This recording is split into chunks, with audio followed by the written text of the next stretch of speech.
Seeing a few more people. Thanks for joining. We'll get started in just a couple minutes.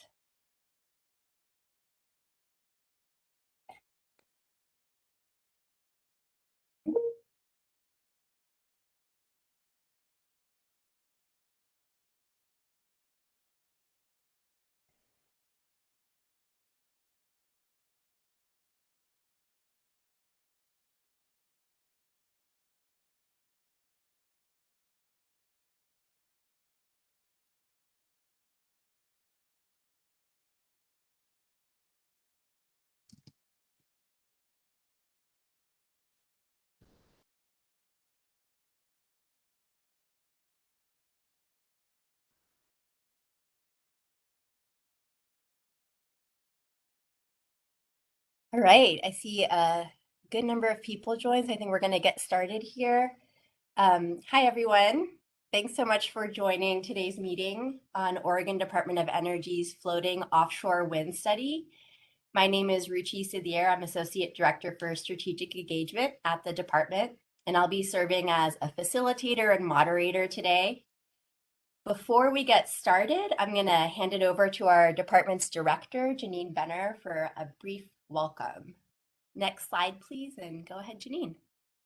Thanks, Ruchi, and welcome everyone. As Ruchi said, my name is Janine Benner, and I'm the director here at the Oregon Department of Energy. And I just really want to thank folks for taking the time to join us this morning to talk about this important issue. I especially want to thank Representative David Brock-Smith for being here today to provide some opening remarks and appreciate his leadership on this issue. And before we get started with the agenda, for those of you who aren't familiar with the Oregon Department of Energy, take a look at this slide. It shows our mission and an articulation of what we do. So the Oregon Department of Energy helps Oregonians make informed decisions and maintain a resilient and affordable energy system. We advance solutions to shape an equitable clean energy transition, protect the environment and public health, and responsibly balance energy needs and impacts for current and future generations. And then the other thing on this slide that you see is what we do. That's sort of how we achieve our mission and the 5 pillars that define our work. So several of these pillars, I think, are involved in the work that you're going to hear about today on floating offshore wind. The study is an example of energy data, information, and analysis. And also we hope to be a venue for problem solving Oregon's energy challenges with offshore wind, looking at how it could be a part of our clean energy transition. So with that, thanks again for being here, and I will hand it back to Ruchi. Thanks, Janine. Next slide, please. So we have our agenda today on this slide. We're currently in that first bullet on welcome and logistics, and in a couple of minutes, I'm going to turn it over to Rep. Brock-Smith for some opening remarks. I'll also cover some brief background on the bill he championed and that created this study and this report, as well as our process for implementation and timeline. We'll then turn to the bulk of the meeting, which is to share out themes of comments received so far and hear additional feedback from meeting participants. There's 6 topics that are on the agenda today. And just as a note, there are other topics that will be covered at the next public meeting on April 7th. Today, we'll be discussing siting and permitting, port infrastructure and sea vessels, economic development, equity, local reliability and resilience, and ODO's draft literature review. We'll close with a reminder of next steps, and there's also time for any final comments or questions. Before moving on, I want to turn it over to Representative David Brock-Smith, who was the sponsor of HB 3375 in the 2021 legislative session, which created the study, and who represents Oregon's 1st District, which covers all of Curry County and parts of Coos, Douglas, and Josephine counties. Representative, thanks for being here. Over to you. Good morning, Ruchi, and thank you so much for the introduction. And Director Benner, appreciate you being here and your agency's work. And I love to see all the stakeholders. Participants are up to 65. I look forward to the meeting and the work that we are moving forward on. I know that there's a number of folks that are proponents and so far opponents of of this offshore wind concept, and I can't thank the agency enough for these public meetings so that we can get the input and get the information out and gather information to bring in. 3375 was the work of a number of people, not just me. It was a number of people in the various agencies. Shannon Souza and others that really helped craft this legislation to really be in front of the opportunities that are coming from the Biden administration when it comes to the energy sector. And then, in addition to, as there was other legislation moving forward, previous legislation with the RPS, the Renewable Portfolio Standard, and the other legislation 2021 or 100% clean for Oregon. We were really looking at opportunities and how we can meet these goals in a way that can bring economic development to our region, while also taking into account the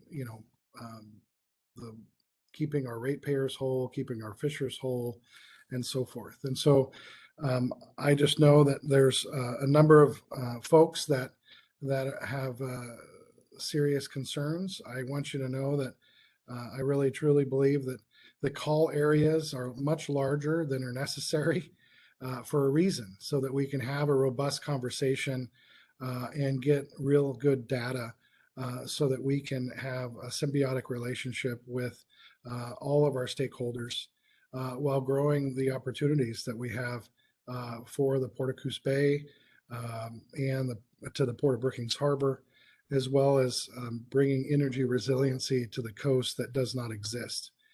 And so I can't thank you enough, Ruchi, and the Department of Energy, and really look forward to being a partner in the process with all of our stakeholders and seeing where we can move forward for Oregon. That's great. Thank you so much, Representative Brock-Smith. We really appreciate you being here and for providing those remarks. Hope you can stay for most of the meeting, but I forgot to mention earlier that this is being recorded and will be posted online as well, in case you need to leave part of it. Thanks again. Next slide, Thank you. please.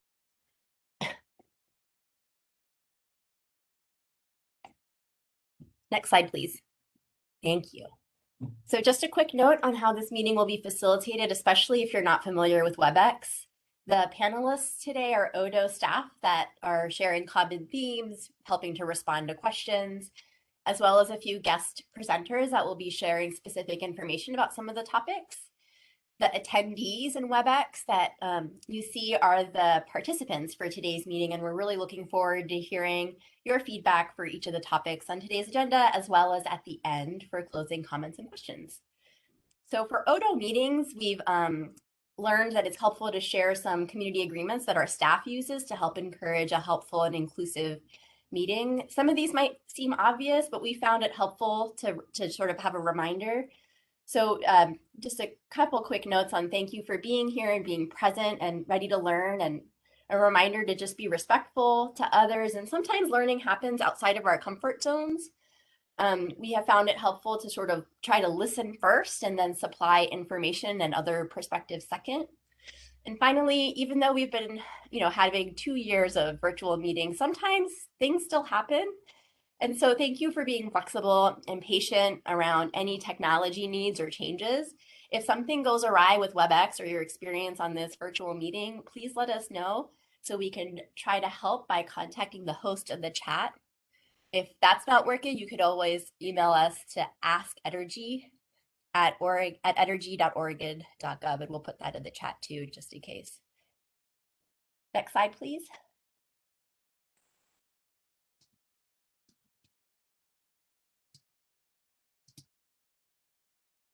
Thanks.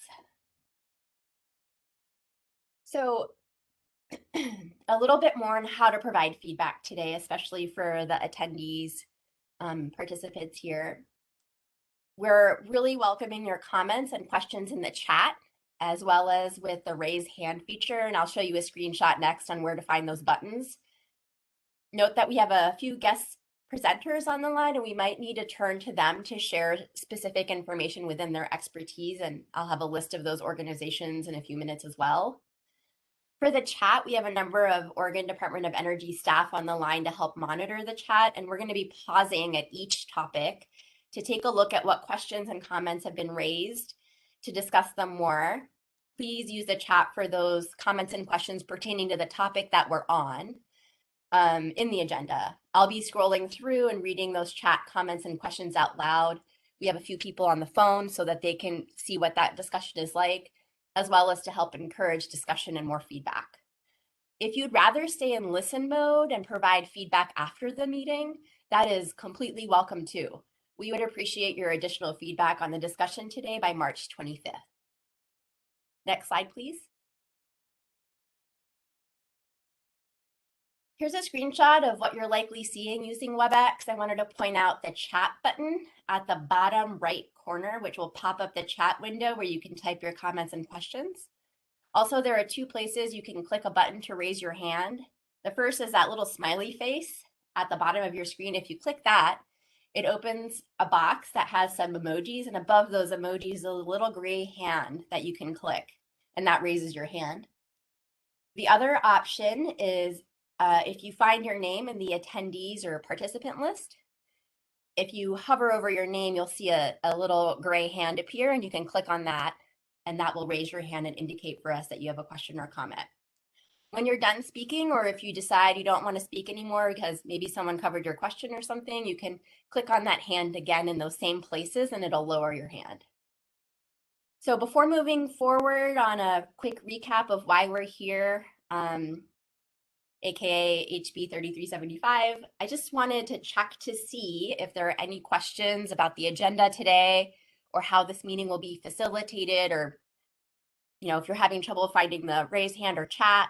Just want to pause for a few seconds here just to see if there's anyone who has any questions.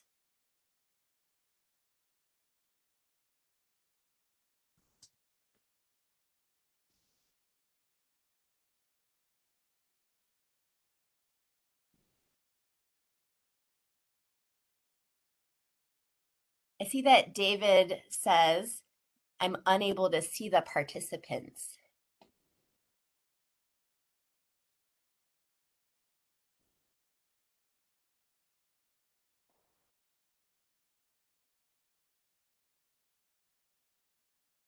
Are other folks having trouble seeing the participants as well?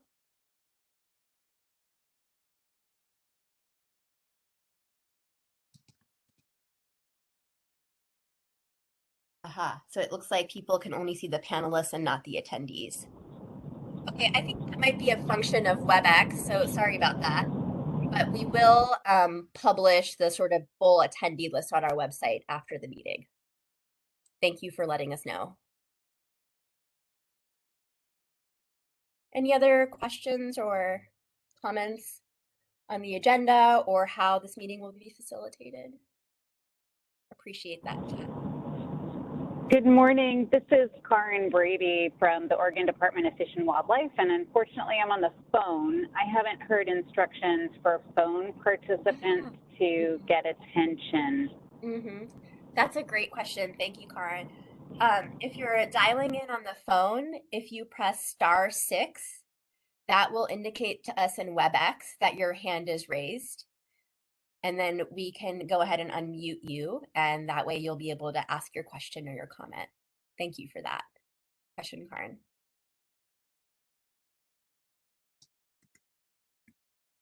I realize I misspoke. It's *3, not *6, and we'll put that in the chat as well for anyone who heard wrong for me the first time.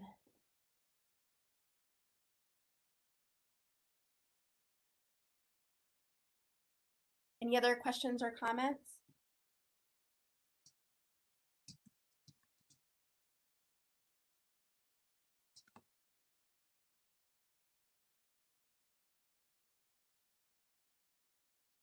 All right, next slide, please.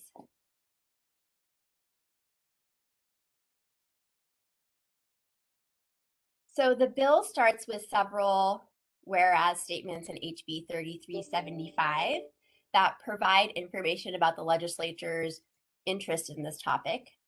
It then describes Oregon's goal to plan for up to 3 gigawatts of floating offshore wind by 2030. I want to note that this is a goal to plan. It doesn't have specifics on how to plan. And it's also important to note that the bill does not commit Oregon to deployment or procurement targets. A few other states, New York and California are some examples, have had floating offshore wind related bills that take a slightly different approach or go further with targets like that. Next slide, please.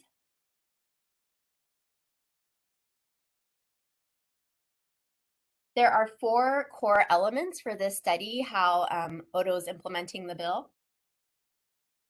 The literature review is the first part. It reviews the various studies and reports that are out there to help us understand what research is related to benefits and challenges of floating offshore wind. And there's a draft literature review that we talked about a little bit at the last meeting and is available on our website, as well as discussed today. The second component is stakeholder feedback. We have several state, regional, and national entities that are listed in the bill to consult with, which I have on a slide next. And then we have some additional stakeholders, including those from the BOEM task force that have been providing feedback, as well as topical questions based on the literature review to help prompt feedback that was available on our portal and that we'll be discussing today. The third component is public remote meetings, to convene at least 2 public remote meetings with stakeholders. One of those is happening right now. And then finally, the report to the legislature that summarizes key findings from the literature review and stakeholder feedback, including opportunities for future study and engagement by September 15th, 2022. Next slide, please.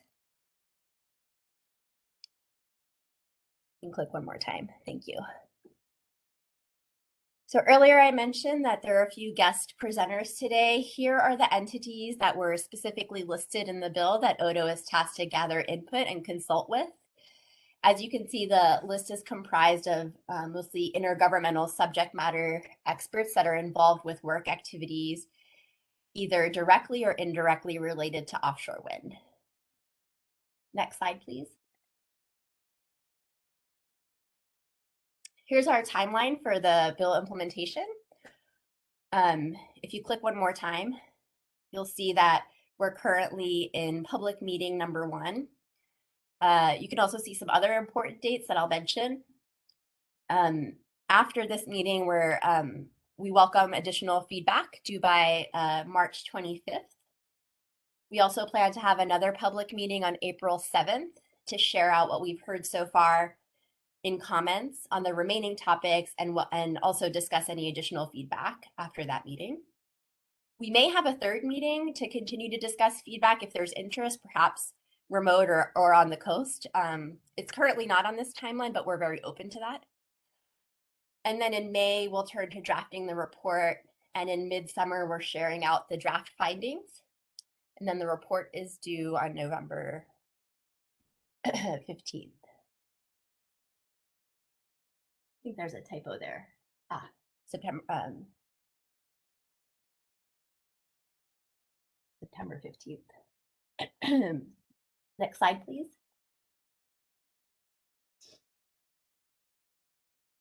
So our overall objective with this study is to gather and synthesize a range of information and perspectives on the benefits and challenges of integrating up to 3 gigawatts of floating offshore wind into Oregon's electric grid, to inform a summary of key findings and a report to the legislature, including opportunities for future study and engagement. So you've heard some of those words in some of the previous slides, but this is kind of how we as an agency are really looking at our objective. So for the focus of today's meeting, my colleague Jason, who I'm going to turn it to in a couple minutes, will be sharing common themes of comments that have been received so far to help you get a sense of what the perspectives that we've heard. We don't want to assume that you've gone through and read all the comments, so we're helping to synthesize that for you. A reminder that our goal here is to do that synthesis of information and perspectives that's been shared in the process so that we can accurately represent them in the summary report to the legislature. is not to reconcile those perspectives during this meeting. We just want to make sure we hear from everyone. We'll be prompting you for additional input today by asking if you have information or perspectives that might differ from a common theme that Jason shares out, and if you would emphasize something differently, or if you think something's missing, or if you have another new thought related to the topic. Next slide, please.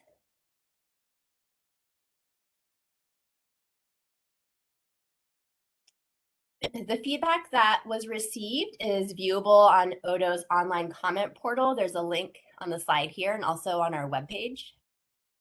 This slide helps to give you a sense of the comments received so far, which 22 commenters have provided comments ranging from the members of the public, ports, fisheries, state agencies, non-governmental organizations, utilities and transmission providers, developers and organizations through the supply chain, research consortiums, and national labs. So now I'm going to pass it to my colleague, Jason, to share out on the first topic for today, which is siting and permitting, and I'll be back when we pause to check the chat for questions and comments for the discussion. Go ahead, Jason.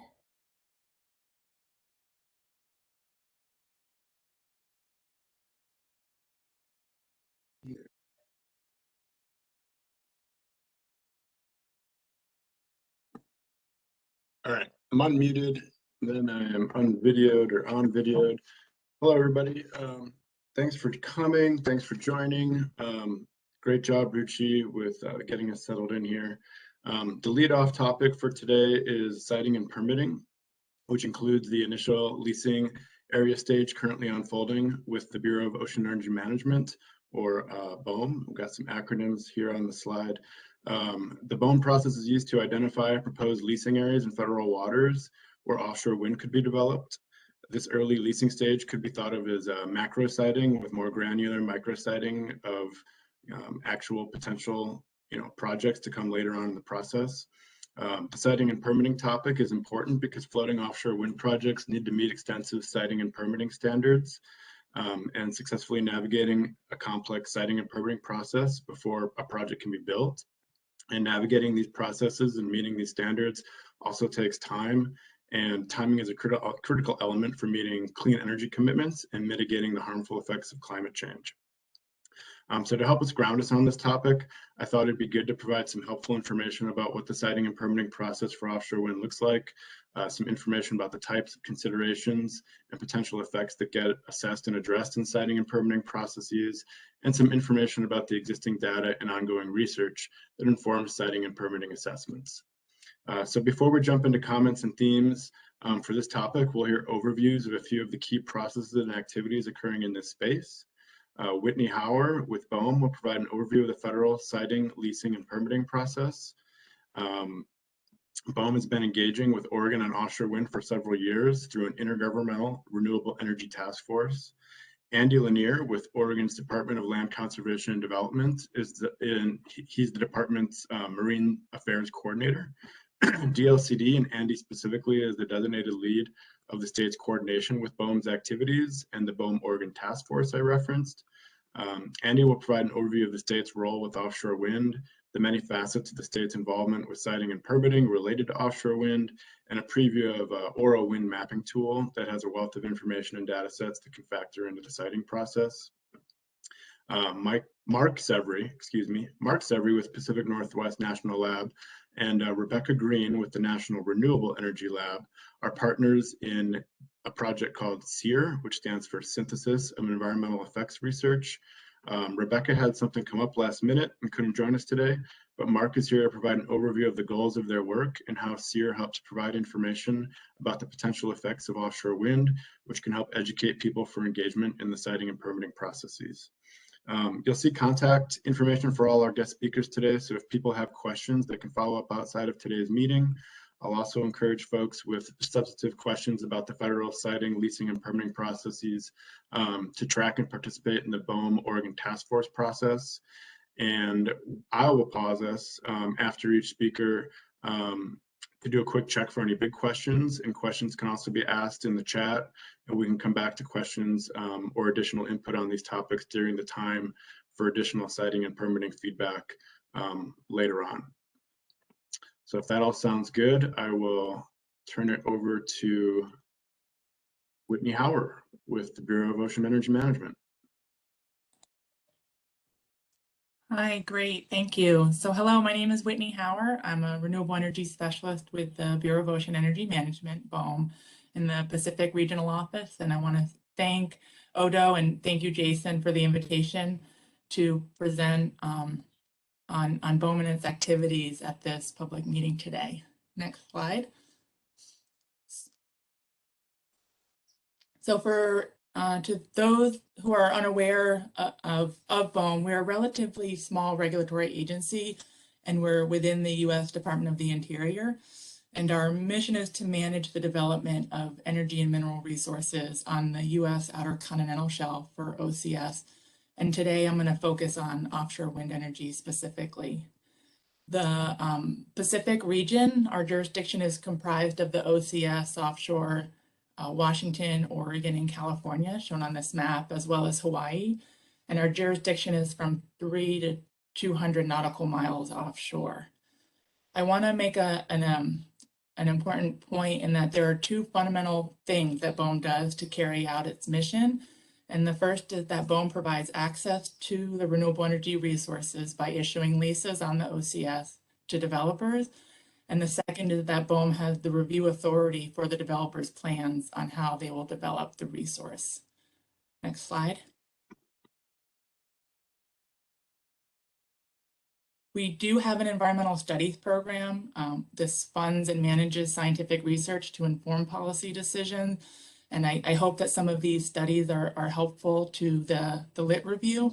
And if you want to learn more about BOEM's study, the development process, the studies in the Pacific region, or studies informing renewable energy offshore Oregon, I've provided a few links for everyone's resource. Next slide. So this is the heart of the BOEM process. This shows the 4 phases of the offshore wind energy authorization process. And it's relatively complex and it takes a long time. And I just want to highlight a few key points. So the first phase in our process is planning and analysis. And in this phase, BOEM identifies areas suitable for leasing through a winnowing process. So we generally start by gathering data and information to inform a broad area of planning. And then by coordinating with partners, analyzing the data, and with a first round of environmental review, we narrow down to a specific area that would be offered for lease. BOEM's typical forum for intergovernmental coordination is through the Intergovernmental Renewable Energy Task Force, which Jason referenced. And in Oregon, we're in the first phase of planning. So specifically, BOEM anticipates to issue a call for information and nominations to solicit information in and around particular areas for consideration, and to solicit nominations for commercial interest from industry. In the second phase, it's leasing, and here BOEM publishes leasing notices that describe how leases will be issued and the terms of a lease auction. BOEM holds a competitive lease auction and issues leases. It's important to note that BOEM does not give the developer the right to construct a wind farm, and that the lease grants the developer the right to submit plans for BOEM's review and approval. After lease issuance and after approved plans, the lessee or the developer conducts surveys and may install a meteorological buoy to gather site-specific data. The lessee has up to 5 years to do this site assessment and characterization, and then submit their construction and operations plan, or COP, for BOEM review, which leads to the 4th phase. So with a COP, we see the developer's proposed project. This is the size and the number of wind turbines, the array of the wind farm, its spacing, its mooring and anchoring design, the submarine cable route, and so on. BOEM does another environmental review and decides whether to approve or approve with mitigations or disapprove the project. If approved, along with other reports, the lessee can then construct their project.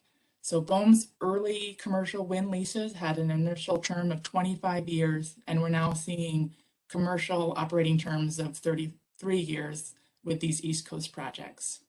Next slide. Jason already touched on the BOEM task force, and this is a partnership with federal, state, local agencies, and tribal governments. The task force in Oregon was established in 2011, and it provides input into BOEM's decision-making process. As Jason also mentioned, the Oregon Department of Land Conservation and Development, DLCD, is our partner in the task force meeting planning. The conversation of offshore wind in Oregon began in 2019, and we outlined how we would conduct our data gathering and engagement effort. And in 2020, BOEM and the state committed to offshore wind energy planning, and that plan was finalized, which is available on our website. BOEM and DLCD conducted outreach and engagement with 75 meetings with potentially interested and affected parties, hosted 6 public webinars. DLCD led the charge of Aura Wind Map, providing a data catalog and data visualization with the best available and publicly available information. Last fall, we discussed the outcome of this data gathering and engagement effort, and a final summary is available on our webpage. And this report details the key input that we received from the public, from tribes, and stakeholder engagement meetings. 2 weeks ago, BOEM and the state convened the 10th task force meeting virtually, where we discussed the next stage in our authorization process and included the discussion of proposed call areas. Next slide. So in Oregon, we are coordinating with the state and developing call areas large enough for flexibility and refinement through our authorization process from the call to wind energy area designation. We're focused where the commercial viability is greatest, which aligns where the wind resource is the strongest. So we are considering 3 gigawatts for near-term development offshore. And there are 3 proposed areas. These are the 3 call areas offshore: South, Central, and Southern Oregon. So from north to south, this is the Coos Bay call area, the Bandon call area, and the Brookings call area. If we estimate the power capacity, considering a power density of 3 megawatts per square kilometer, these 3 proposed call areas total approximately 17 gigawatts of offshore wind energy. The considerations of the call are preliminary, and they're based on best available information. And we do look forward to continue the data gathering, the analysis and refinement on these areas for potential leasing. And in today's presentation, I don't have the time to walk through the considerations on how we delineated these areas. But if you go to our webpage, you can find the full presentation from the task force meeting. Next slide. So BOEM anticipates issuing the call for information and nominations by the end of this month or in the beginning of April. And there will be a public comment period to solicit information in and around the call areas on existing uses, any environmental information or concerns. And it also solicits nominations of interest from development, from developers from the offshore wind energy industry. The call is a Federal Register notice, and that document fully explains the rationale of the call areas. After the call is issued, we look forward to continue data gathering and analysis and refine these areas in the area identification stage. Once the wind energy area is designated, BOEM begins environmental review, which is anticipated for this fall. And then activities next year would lead up to a lease sale potentially in the fall of 2023. Next slide. Just want to thank you all for your attention, and please, my contact information is here, and please feel free to reach out and stay informed. Thank you. Great, thanks, Whitney. Just a quick check-in. If excuse me, if I don't know if we noticed any questions in the chat. Thanks, Jason. I'm not seeing any questions in the chat for Whitney yet. Okay. If some pop up, maybe we'll hit them in the next pause or at the end when we're doing initial feedback, another round of feedback. Thank you. Oops, sorry, Andy. I'll turn it over to Andy Lanier with Oregon Department of Land Conservation and Development. Hey, good morning, everyone. Just confirming you can hear me. Looks like my mic's working. Yep. Thank you. I'm the Marine Affairs Coordinator for the Department of Land Conservation and Development. And today I wanted to talk a little bit about the ability of the state to influence the BOEM process as well as our role in siting as we move further on in the development and consideration of projects. Go ahead and move forward. The first thing I wanted to do, though, is just make sure that everyone was familiar with the Oregon Coastal Management Program. We are a program that's one of 34 kind of states around the country that have an approved coastal zone management plan in partnership with NOAA. And one of the benefits of doing so is it allows the application of state approved and NOAA approved policies and plans at a state level to activities of the federal agencies and government. One of the benefits of being an approved program is that you have the ability to use federal consistency authority, and that authority comes in the shape of federal consistency reviews. And one of the ways that the state looks at this and considers this is that we are a networked program. So all of the city and county comprehensive growth plans that the state has adopted as a part of its land use planning program have become a part of Oregon's federally approved coastal zone program. Specifically, the state has coastal management goals, goal 19 being the foundational goal for ocean resources, but other coastal goals having a role as well. So that networked nature of our program allows state and local policies to be applied and to influence potential federal actions. Next slide.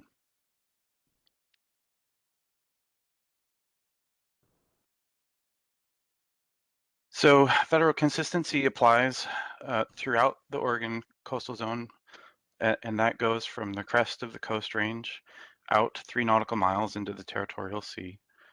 And it's based upon any projects within that area that have reasonably foreseeable impacts to coastal resources. The state has also asked for and applied to NOAA for the ability to review projects that fall outside of our coastal zone where they have specific foreseeable effects to resources within the state that the state cares about and has enforceable policies. And the state does have an approved, it's actually the only one on the West Coast, geographic location description out into the outer continental shelf specifically for marine renewable energy development. And this was put in place after the state looked at marine renewable energy, specifically wave energy devices within state waters. Next slide, please.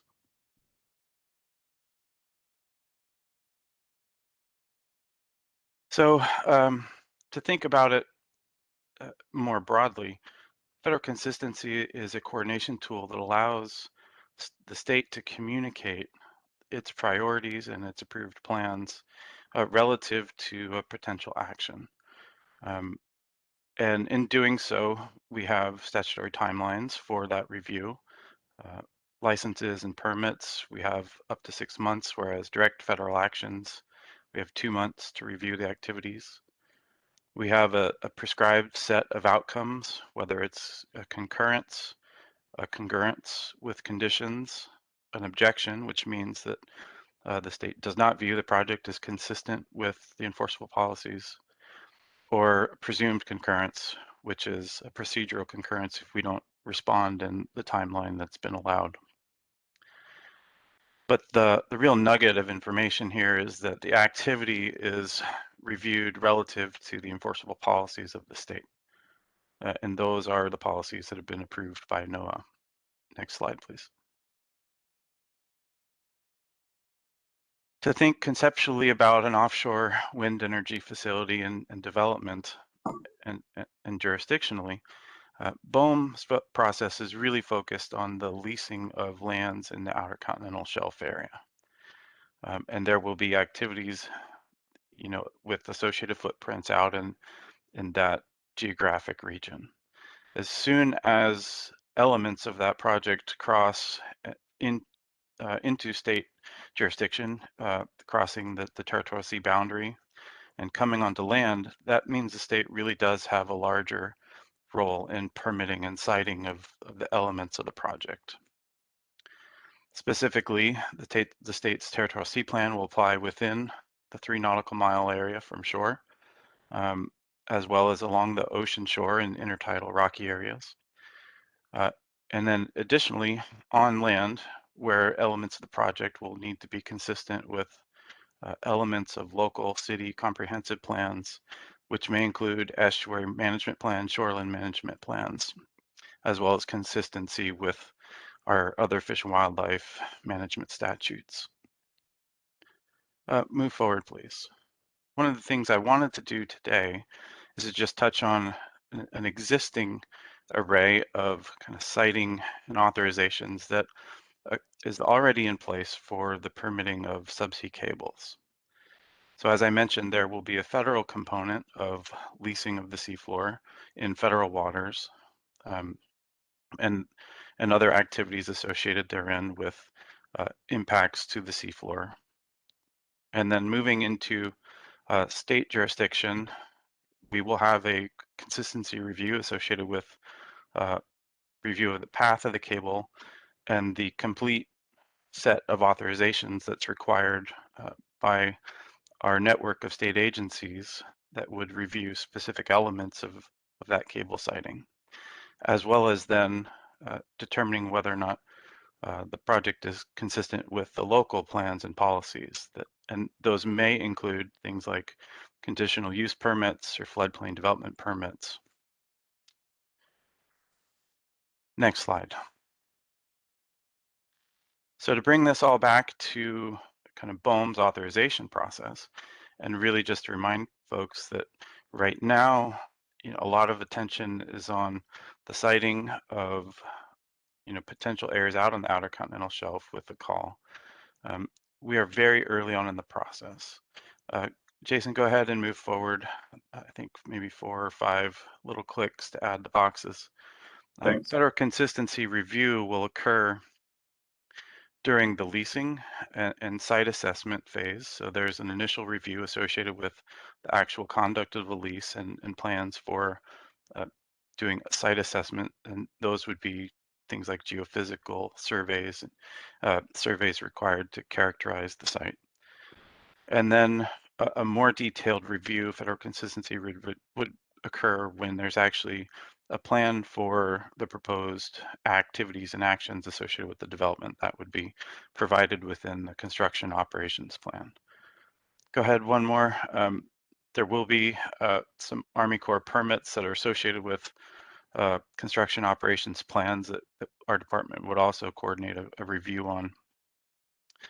So those are the elements of the siting process where the state actually has a role in determining consistency with the federal kind of action. Next slide.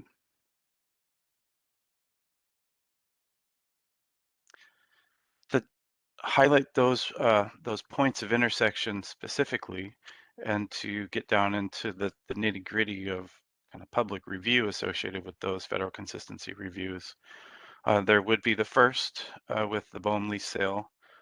That is a direct federal action, so it has a shorter comment period, followed by the site assessment plan, and then the construction operations plans, each of which would have longer timelines of review. And during those windows of review, we will be reviewing all of the different authorizations or permits that are required to look at the totality of the project.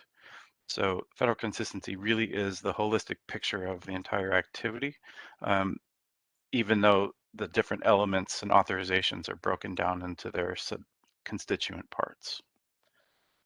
Next slide, please.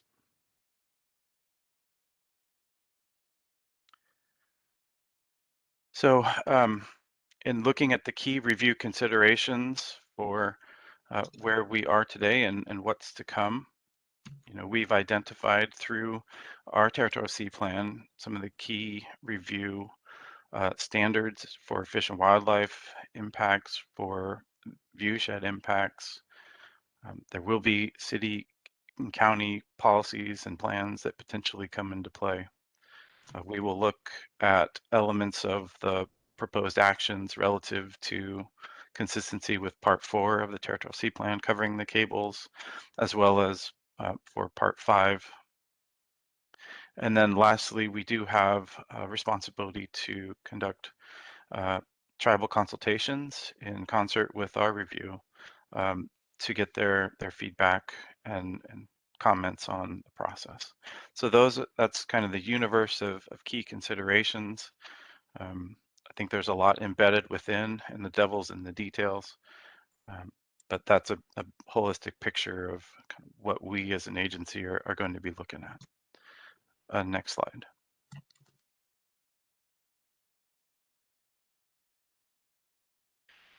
Lastly, I wanted to just mention and discuss the Aura Wind Map tool. This is a data catalog and visualization tool that's been built to help our stakeholders, our citizens and industry to understand the information that's been gathered to inform the planning and the siting process, as well as information which may be used at a later point in time when reviews are conducted. The system allows user to access over 340 different individual data layers of information, broadly divided into the major categories of the natural resources, the human uses, and the physical setting. The tool allows you to create an account, to bookmark specific views that you've created, to create drawings that you could use to submit comments, and it has a wealth of information. The BOEM Oregon Activities page provides several videos on how to use and how to access the information there. So if you have further questions, I would direct you to that site. But we encourage you to explore the information that's been gathered together in the tool as the first and most comprehensive picture of kind of the considerations that we need to have as a state as we think about this new industry moving forward. Thank you. I'll turn it back over to you, Jason. Great. Thanks, Andy. Yeah, I don't Not know. seeing any questions or comments in the chat yet, Okay. but we'll take up another pause after the next presentation to see if there's any questions or comments related to siting and permitting yet. Thanks. Thank you. Sounds great. Thanks, Andy. Appreciate that. I know we had some feedback about all the different permitting processes and how they overlap and stuff. So I think you provided some clarity there that we can build from. Appreciate that. Okay, and then our next presenter is Mark. So if Mark's ready, let me find his slides here. So yeah, maybe I'll turn it over to Mark. Hi, everyone. Thank you, Jason, and everyone from your team.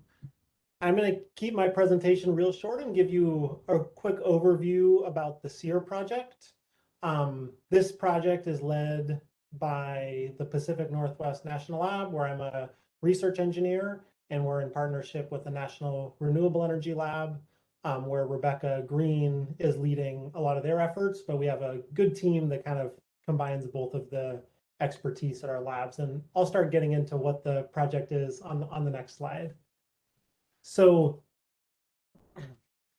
you can go to the next slide. Yep. Perfect. Great. So the SEER project is sponsored by the U.S. Department of Energy Wind Energy Technology Office, and the purpose is to synthesize the current understanding of environmental effects related to offshore wind and wildlife interactions. So the majority of this project is based around a literature review and a summary of that information in an educational format that can be accessible to a broad audience. And we're doing a few separate activities that help communicate this information out of what is the current understanding, and then also trying to generate what future research needs need to be accomplished to best understand how ecological processes and marine wildlife interact with offshore wind farms. So Let's go to the next slide, and I'll describe a few of the products we're working on. So the first product we're working on is the set of research briefs. So these cover a variety of topics, which I'll describe in a moment, that describe environmental effects of offshore wind. We have 4 of the 7 briefs published on our website right now, which you can access either through that QR code or through the simple URL below, where you'll be able to access these educational research briefs. They're about 6 to 10 pages long that describe the topic of concern. This might be bird and bat interactions with offshore wind turbines. It describes the topic, what are some of the main risks and effects, how can you monitor or mitigate this type of effect, and then what are some of the research needs. So we have this written documentation that we're about halfway through publishing. The rest will be published and available on the website by the end of this month. The second product we worked on was a webinar series that covered the whole series of topics. This webinar series concluded at the end of February. However, all of the recordings and slide decks are also available on this website if you scroll down to the bottom.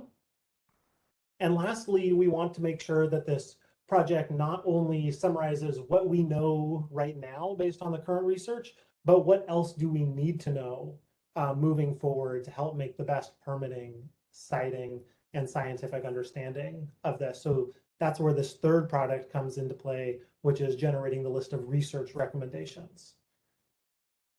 And Jason, let's go to the next slide, and I'll do an overview of the topics we're looking at. So these are the 7 topics that the research briefs and webinar series cover. We selected these topics based on comprehensive stakeholder outreach, which we led about 2 years ago, interviewing key agencies, scientists, and community members based on what's important to understand. These topics include underwater noise effects on marine life, bird and bat interactions with offshore wind energy. So this is both collision and potential behavioral effects like avoidance or attraction. Risk of marine life to marine debris and floating cable systems. So this is focused on how marine mammals and sea turtles may interact with mooring lines or inter-array cables from floating offshore wind. The fourth topic area is benthic disturbances from foundations, anchors, and cables. This topic covers both floating offshore wind, which is relevant to the Pacific coast, and then also fixed bottom offshore wind. So that's why we're talking about foundations. And that's really more relevant to shallow waters, typical near shore on the Atlantic coast. The fifth topic is introduction of new structures and how this may affect fish ecology. So this includes information about artificial reef effects and how offshore wind may contribute to that. The sixth topic is vessel collisions and how offshore wind may increase or change the effects on marine life there. And the seventh or last topic is electromagnetic field effects on marine life. This talks about how electromagnetic fields generated by subsea cables may influence behavior of marine life. And so I saw one question come into the chat, and I'm happy to clarify that. When we talk about benthic disturbance, what we're really referring to is organisms and habitat on the seafloor. So the benthos is broadly defined as the habitat on the seafloor and even underneath the seafloor, and then the wildlife that use and live in that area. All right, so information about these topics was covered in the webinar series, which the recordings are available online as well as the slides. And then we're publishing the educational research briefs around these. And these really provide an opportunity for everyone to kind of get the same basis of understanding about what do we understand about these environmental interactions and what do we need to know going forward. So let's move on to the next slide. And this one should just describe our future activities that will happen over the next several months. And really what we're shifting our focus at the national labs now is to understand what are some of the research needs. So we're hosting a workshop on the Pacific Coast to bring together industry, state and federal agencies, scientific experts, and key community members to understand what sorts of environmental research needs can we address moving forward. What are the data gap? What data do we have? What are the data gaps, and how can we collect the data to help make the appropriate environmental permitting decisions? So that will be occurring throughout the late spring, early summer, and we will be publishing the findings from that workshop event as well. So please visit our website and of course reach out to me with questions or my colleague Rebecca. Our contact information is on the next slide.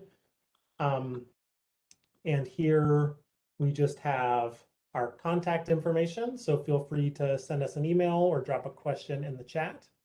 And also the URL for all the information we're collecting under this project. Hey, thanks so much, Mark. I do see a question that just came in about whether the studies contemplate the potential effects of sea life on the underwater equipment. So not necessarily the impact of the underwater equipment on marine life, but the other way around, marine life on the equipment. Does the study also look at that? I'm trying to think about which brief that information may be included in, but it's not an explicit focus of the research. Certainly reading some of the briefs, I think, will provide insight into that. So in particular, the introduction of new structures and fish ecology, we talk about those interactions, and then also in the brief describing benthic effects or seafloor effects on those communities. There's also a lot of interactions there, but we don't explicitly discuss corrosion or what's called biofouling effects in the briefs. But thank you for that question. Thanks. Nadine, if that answers your question, great. But if not, feel free to add a follow-up in the chat. Great. Another question from Bill is, will there be any effort to consider cumulative impacts from arrays in relatively close proximity? Yeah, I think that's a great question. And within each brief, we do have at least half a page or a paragraph focused on that particular topic. It's different for each kind of environmental interaction and species group, but it is a key consideration we include. Really, though, the cumulative effects, it's kind of like taking a higher level view that kind of looks at all of the different topics and incorporates how they may interact between one another. So while we're able to capture the individual interactions and make some reference towards what the cumulative effects could be, I think it's really like a follow-on piece of work that we can approach to think through holistically, how do these things interact. Great, thanks. Thanks, Mark. Bill, hopefully that answers your question, but if you have a follow-up, please do add it to the chat. I do want to go back to an earlier question from about 10 minutes ago from James, asking if any permits have been granted. At least from Oregon Department of Energy, Jason and I don't think so, but I did want to just double check with our colleagues, Whitney and Andy on the line to confirm that. Are you able to come off mute and confirm that whether any permits have been granted for James' question?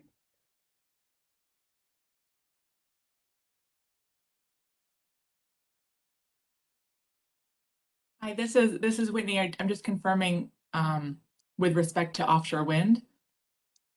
That's how I understood the question. Okay. Yes.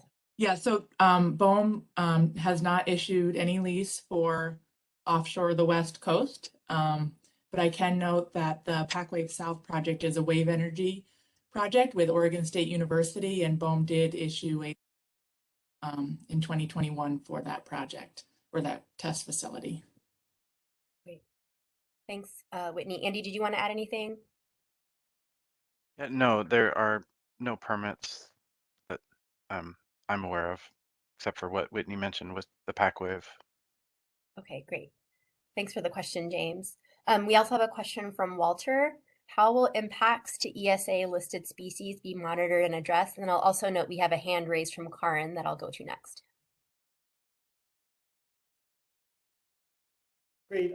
If that question's directed at me, I'm happy to take a first pass, but really a effects to ESA listed species happens through it's through an environmental assessment process and consultation with NOAA, National Marine Fisheries Service, and other regulatory agencies. That's not really my wheelhouse. I'm more on the science side about understanding environmental effects, and I think Whitney and Andy might be able to clarify or correct my question if I was misguided.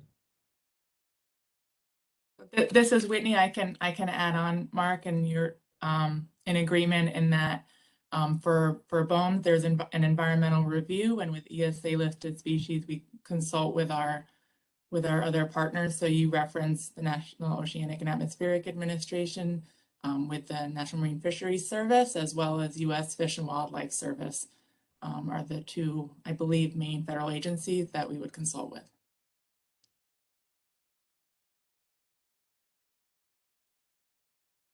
Thanks for that question, Walter. I'm going to go to Karin if you're able to unmute. Or perhaps you're already unmuted. Go ahead.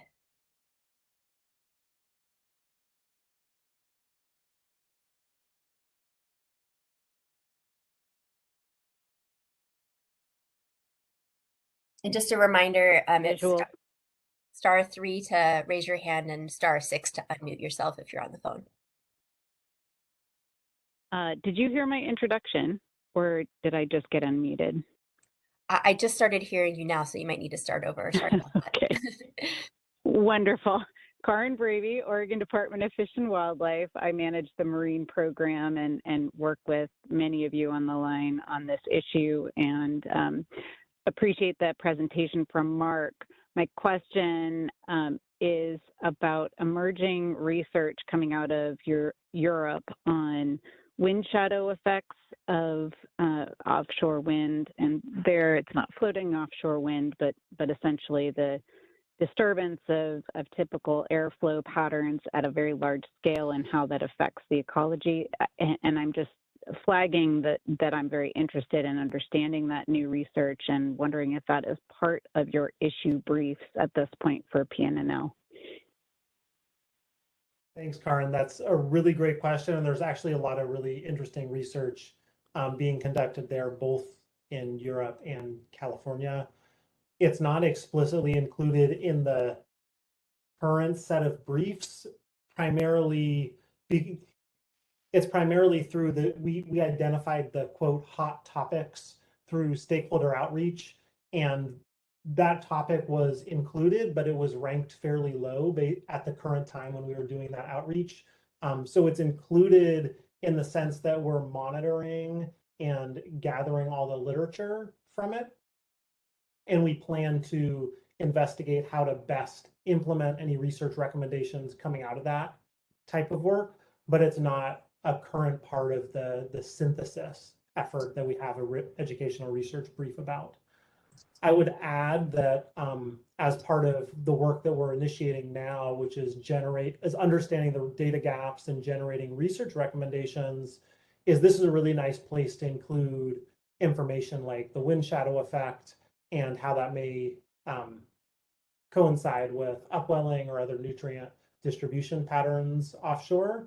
And if that's an item that is of interest for additional research recommendations, whether it's just doing desktop review of past work or actually doing field work or lab work, it's something that I think is worthwhile including. So Karen, I'll browse through our invitation list for the Pacific Coast workshop to make sure you're included. And if you're not, if you wouldn't mind sending me an email, marksevry@pnnl.gov, just to make sure we can connect between our teams and get you involved in some of that work if possible.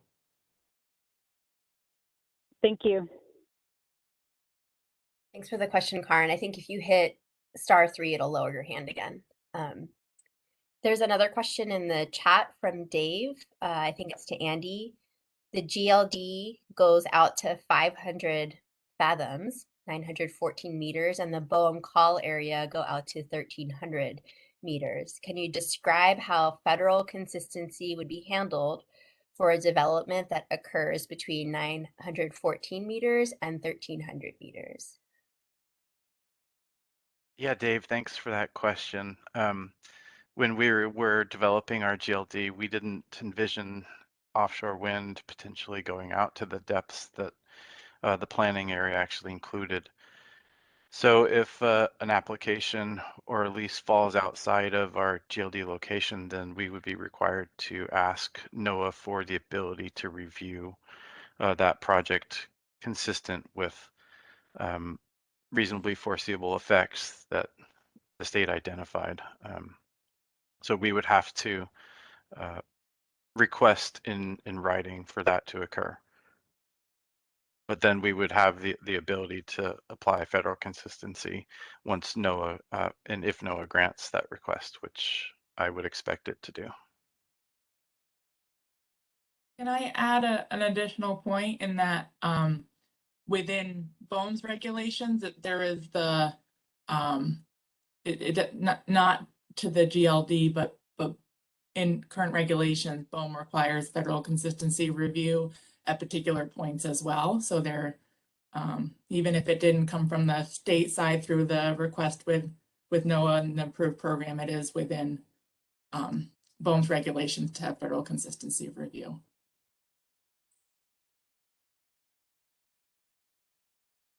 Great.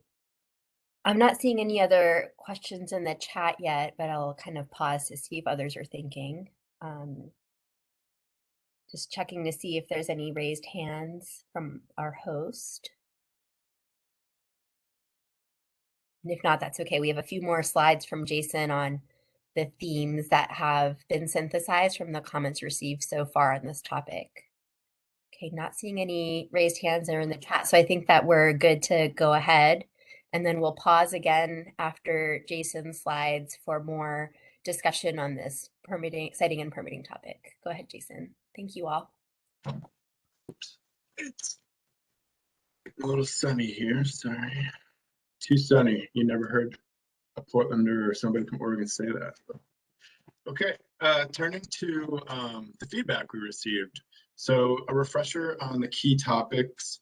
The numbers on the slide here correlate to the numbering system that was used for the entire set of those prompting questions we asked for feedback on. So if people wanted to, follow along, or if it's helpful guidance to kind of like correlate that, that's what those numbers are. And you'll see those on the slides for the rest of the topics today too.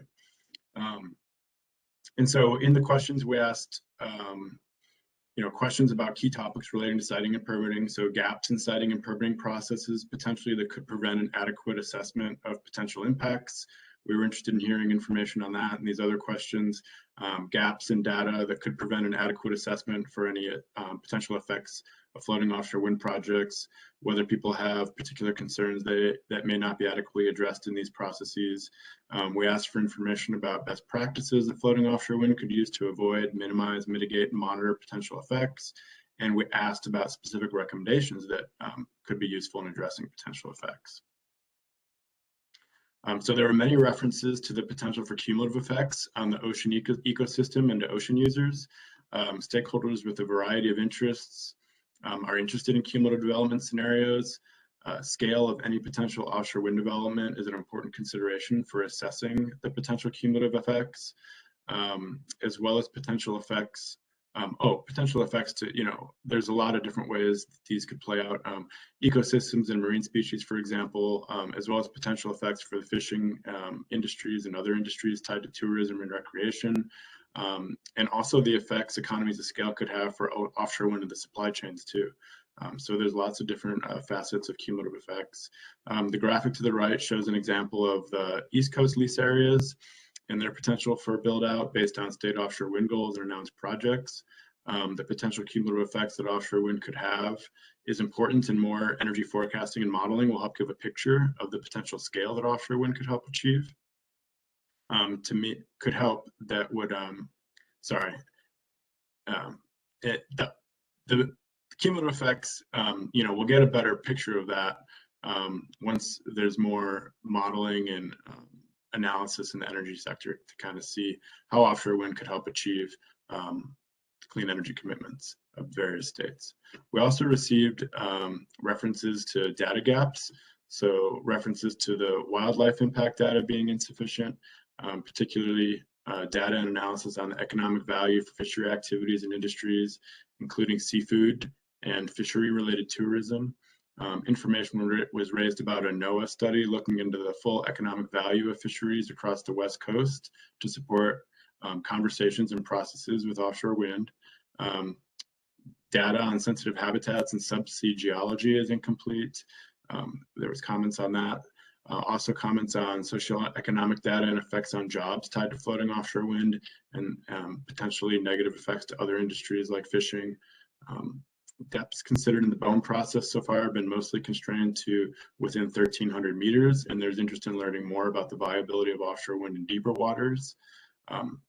So we heard that depths greater than 1,300 meters could also help avoid frequented fishery areas. Several portions of feedback received raised particular concerns for losses that could be incurred from ocean areas that could be excluded from access as a result of offshore wind development.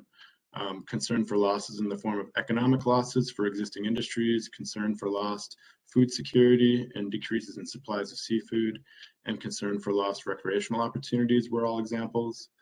Concerns were raised about the potential for ecosystem effects, like impacts to sensitive coastal habitats and seafloor habitats that could be affected by mooring lines and export cables. There were height concerns raised. Heights of new structures could have effects for air traffic, for example, both civilian and military airways. And these could happen both at sea with tall offshore wind blade tip heights and potentially onshore if transmission upgrades were to require taller towers, for example. We had that question about best practices. So one of the portions of feedback we received, actually several identified this first one, extensive cooperative data sharing. That data sharing could help fill in data gaps and ensure the best available science is being used. There was feedback on fisheries mitigation fund, the idea for that. I think that has been explored and implemented in other parts of the country or the world. Comprehensive permitting roadmaps to help identify the key jurisdictions, processes, phases, and timelines, and to give a good overview of kind of those aspects and processes that could be used as a starting point for something like this. There's also lots to learn from Europe and East Coast states who are working through many of the same issues that the West Coast could face, especially around engagement efforts, multi-state collaboration and data sharing, and best practices for balancing ocean uses. Lots of Atlantic states working on offshore wind. The link to the right is an example of the work New York has done on offshore wind with respect to roadmap and master planning, and includes a report about how it assessed cumulative effects. We also received positive feedback on the engagement efforts related to the PacWave energy research projects off the coast of Newport and Walport. And this was pointed to as another opportunity to gain insight and use as a model for engagement with coastal communities on offshore wind. There was some common themes around the recommendations that we heard. Some of the feedback we received came down on different perspectives. There was some feedback about the idea for allowing more time in the leasing and siting process to potentially allow for time for additional research and data gaps to be filled. There was also kind of a different view of that same topic, more along the lines of acknowledging the data gaps and developing measures for additional data gathering and monitoring around those gaps. Measures that would help ensure future flexibility to develop practices that would help avoid, mitigate, and adaptively manage potential unknown impacts. And then funding to fill data gaps was common feedback. Avoiding rocky habitat, I think that has been raised in the BOEM process as well, the BOEM Oregon Task Force work. Pursuing floating offshore wind at deeper depths, I mentioned that, and more community engagement, consistent feedback on the importance and significance of doing community engagement on the coast and other parts of Oregon that might be affected from floating offshore wind. So I'll turn it to Ruchi. I'm going to use her help for kind of these you'll see other slides like this that are kind of the signal that this would be the time to raise your hand if you haven't already, or indicate it in chat that you may have a question or some additional feedback you'd like to provide here. So I'll turn it over to Ruchi. She's great at this. Thanks, Jason. We did see a hand raised earlier from Mike. Mike, if you still have your hand raised about this topic, you can press *6, or actually you're on their computer, so we can unmute you and you can ask your question.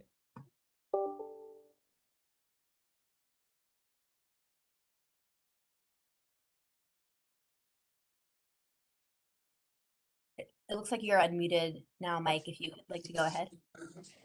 Okay, thank you for the opportunity to comment. I want to go back to Karin's statement for just a moment or two.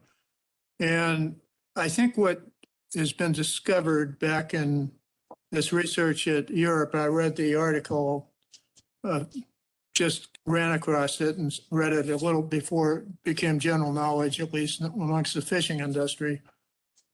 It pointed to the fact that the disturbance in the shadow behind these wind towers, and I think they're a lot smaller than what's planned for out here,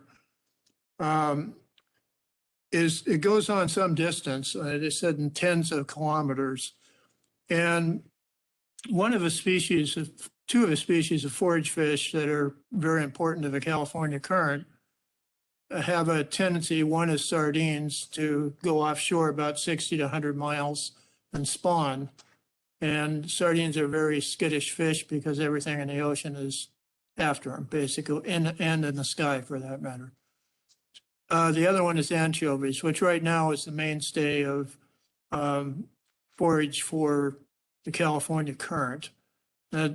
Anchovies, not too sure exactly where their spawning habitat is, but I do know the young come in the shore and that they do travel, the adults, offshore quite some distance and then back inshore.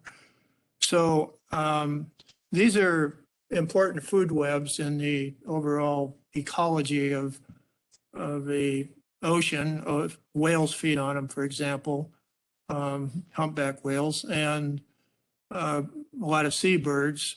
And so it's not to mention it's a mainstay for many of the fish that live in the ocean. But I guess that in this process of going forward, and it's been spoken about already about slowing down the sighting until we get some more data from environmental studies, which is hard to do if the EIS is not done until the final stage. And the EEA I've seen so far for Humboldt is lacking a lot. So I'll just leave it at that, but there's some real concerns amongst the fishing industry, and I'm starting to hear more and more of those expressed through the NGO community in fairly strong language, actually. So I think it's something that should be looked at or put into a level of importance much higher than it is right now. Thank you. Thank you so much for that comment, Mike. I wanted to just check to see if Whitney or Andy or Karin wanted to share any thoughts about that.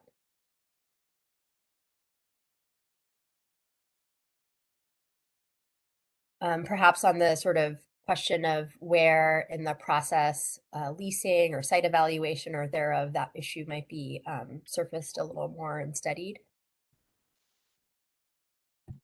This is Andy. I just wanted to thank Mike for his comments and the identification of the potential issue.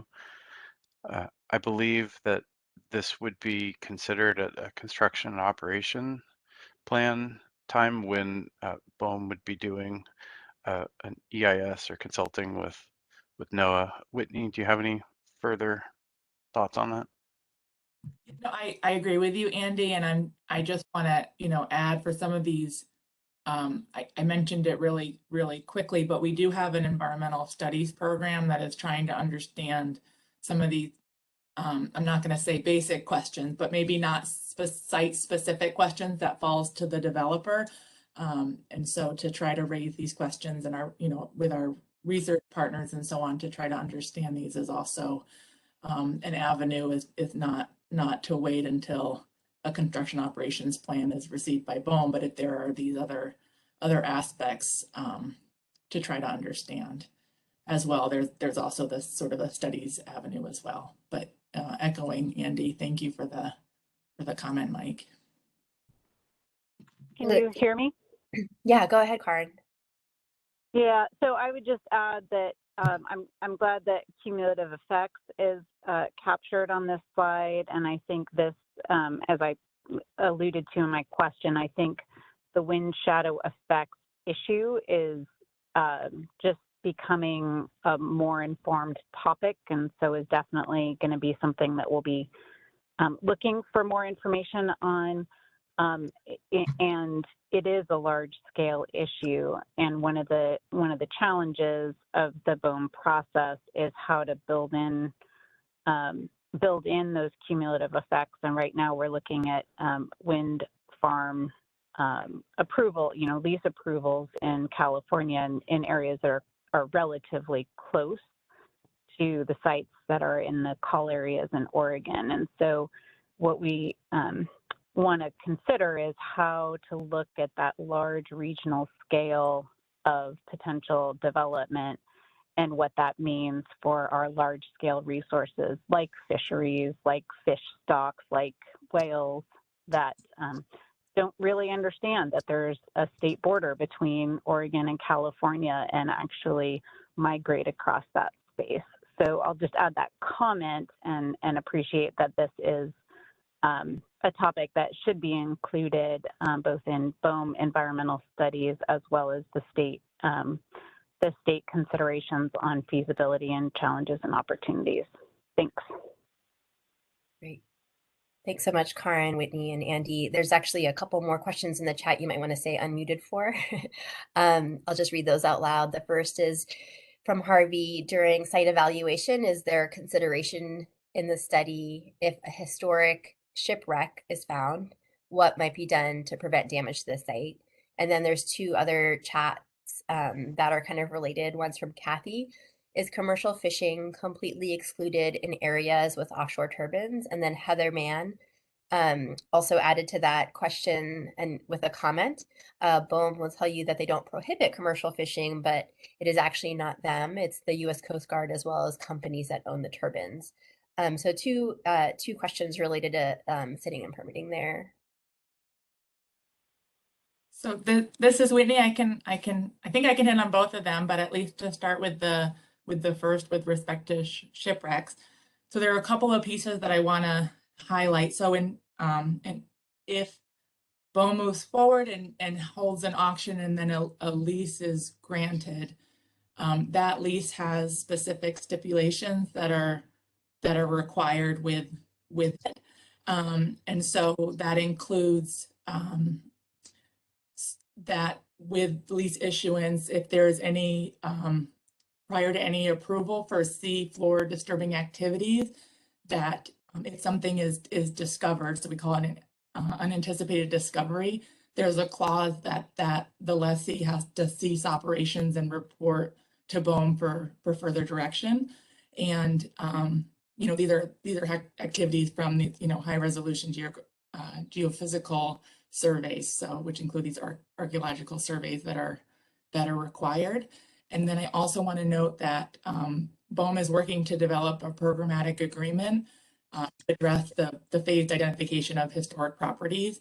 And this isn't required from archaeological surveys prior to lease issuance, but it's needed for you need the programmatic agreement, for this phased identification, which requires those high resolution geophysical surveys prior to the approval of any plan. So that's from the site assessment plan or construction operations plan.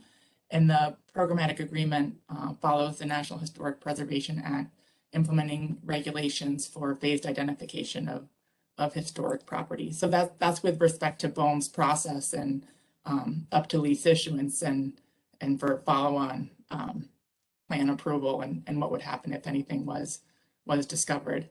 So I'll pause there to the others on the call if they want to add anything on historic ships before moving on to the next piece, if you'd like.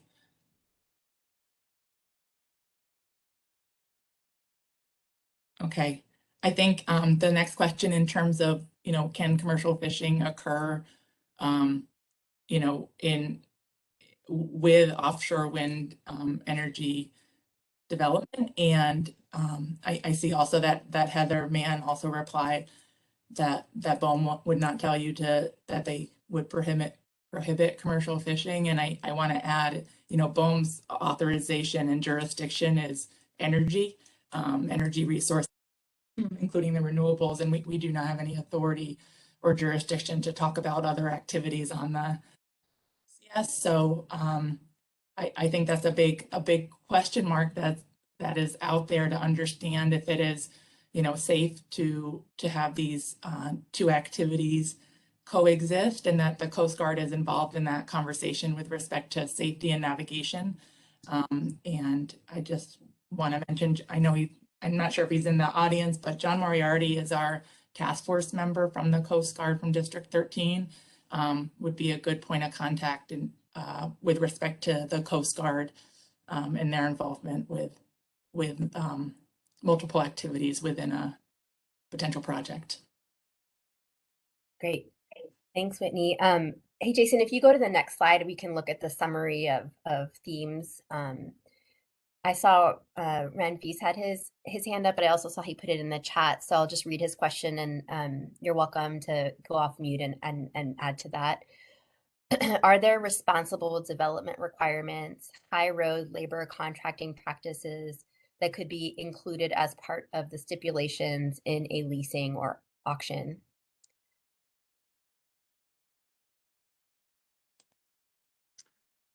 This is Whitney Howard with BOEM again. That's a good question, and I don't know the full answer. I think historically, some leases have been issued on the East Coast that do not include these labor requirements, and I don't know what that means for future leases being issued. I think the the labor aspect is an important one, and one that there are discussions with BOEM currently. And I think there's in working with developing the lease terms and in its review, there could be a potential for it, but I don't know a lot about that, and know that it's a topic that's under discussion currently. And I'll also mention that in a little bit in the slide, there is a topic on economic development where this might come up again. I also see Kathy has her hand up, so we'll go ahead and unmute Kathy. Hear me? Yes.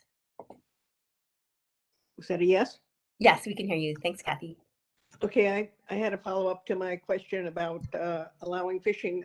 Since we have some offshore wind, not necessarily floating, but offshore wind turbines on the East Coast, what's the experience with whether or not fishing has been allowed to continue in those operating areas? So there, there is the construction, and within state waters, there are 5 wind turbines in operation, and then there's also been the constructions of two turbines.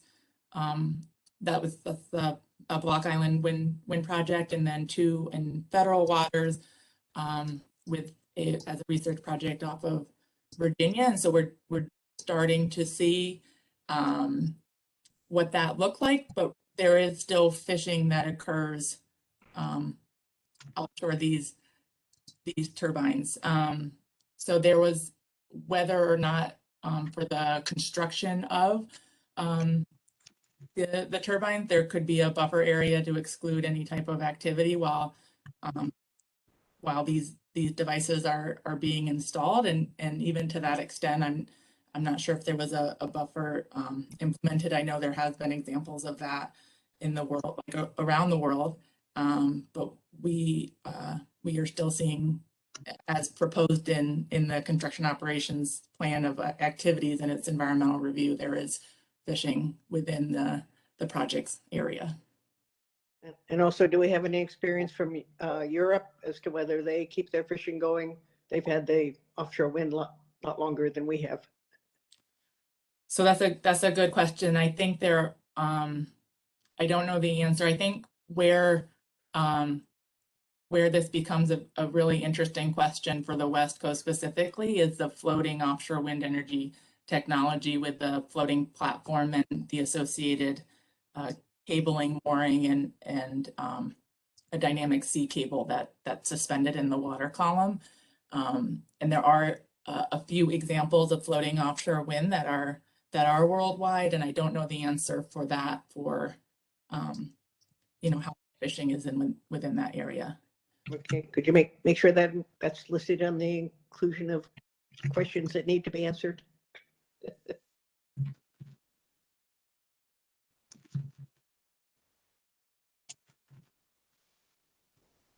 I wanted to go to a question in the chat. Given the speed with which the technology is advancing and the implications of impacts on so many things, fishing, industry, recreation and commercial, exclusion or preclusion of use, habitat changes, species impacts, ocean impacts, impacts to shipping, ocean conditions, marine mammals and birds. What is the rationale for not keeping the lease areas as small as possible in order to learn as much as possible and then find answers to those potential impacts before going larger? And then Lori commented that that's a good question. Before we go to the answer there, I did want to note that we have a break scheduled after this topic, and then we'll need to move on to the ports topic, but we have time at the end if we want to revisit siting and permitting, as well as continuing to welcome feedback in written form through March 25th. To Flaxen's question, I think I remember Whitney talking about the sort of winnowing down and getting more data as we know more, but I'll turn it over to Whitney to expand on that.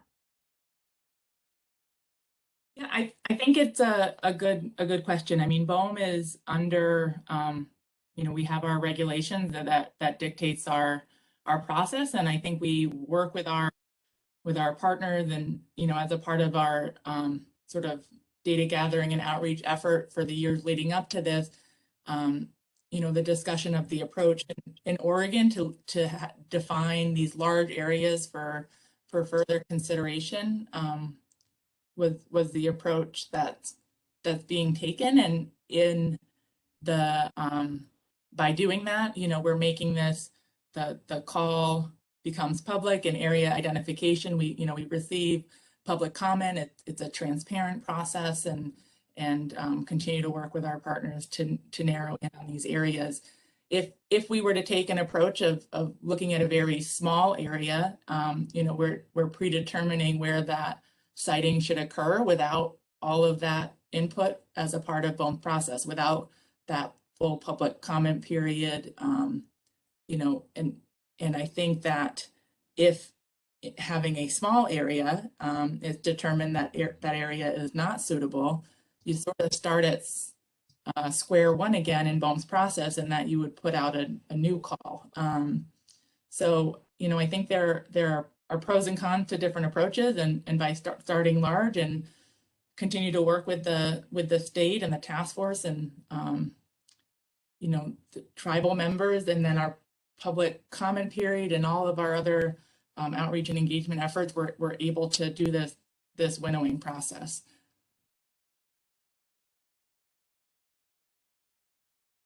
Yeah, thanks, Whitney. Yeah, there's kind of a tension too with economies of scale and trying to figure out, the commercial viability of these. So I know you noted that, BOEM's noted that in kind of their background information on the call area sizes. So yeah, I don't know if that needs more elaboration, but hopefully that helps. Not only the size for economic economic viability, I guess, but 100% clean targets, are affecting kind of the scale of resources needed, not only in the ocean, but on land too. So large amounts of solar could be built, and kind of the same challenges with siting and permitting are happening on land is what is kind of the beginnings of what's starting to come out into the ocean space.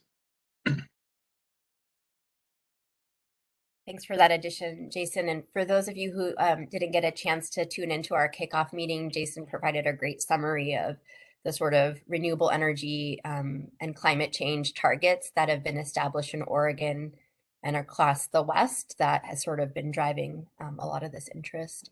I wanted to go to a hand raised from Karin. Go ahead, Karin. Yeah, can you hear me? Yes. Great.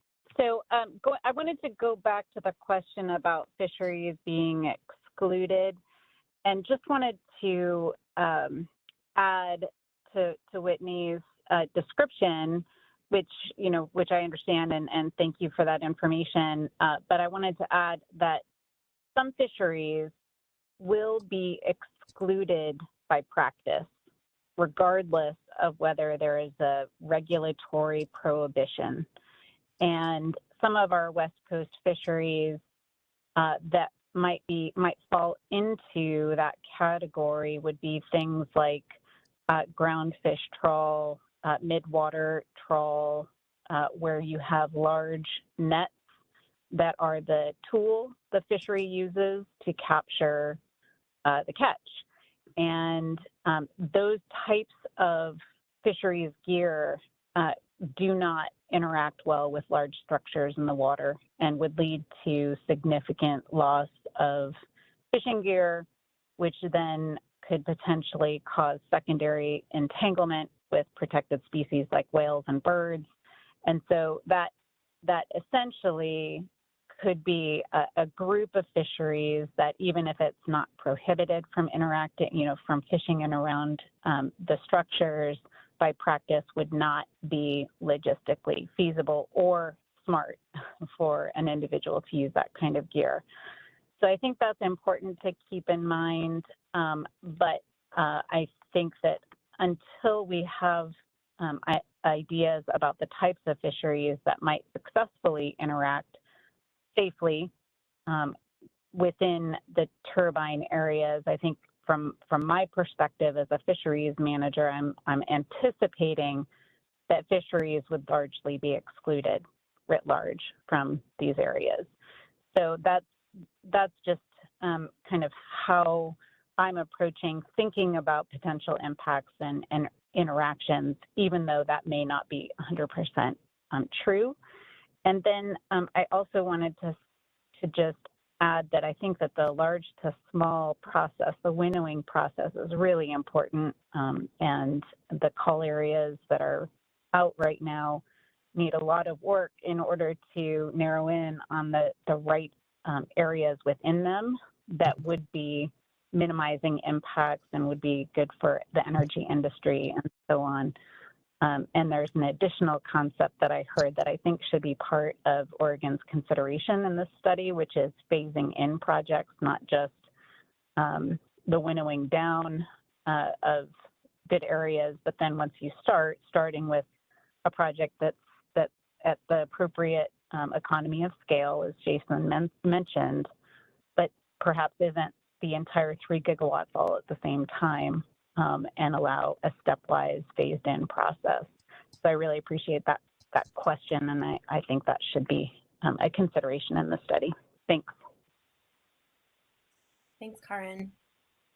Another question from Lori, and then I think we're going to need to break for 10 minutes before moving on to the next topics. But just a reminder that we have hopefully time at the end if you want to revisit any topics, and we're welcoming written feedback on this discussion today by March 25th. So Lori's question is, will the state apply the same standards for ESA impacts to offshore wind development as it does for terrestrial industries?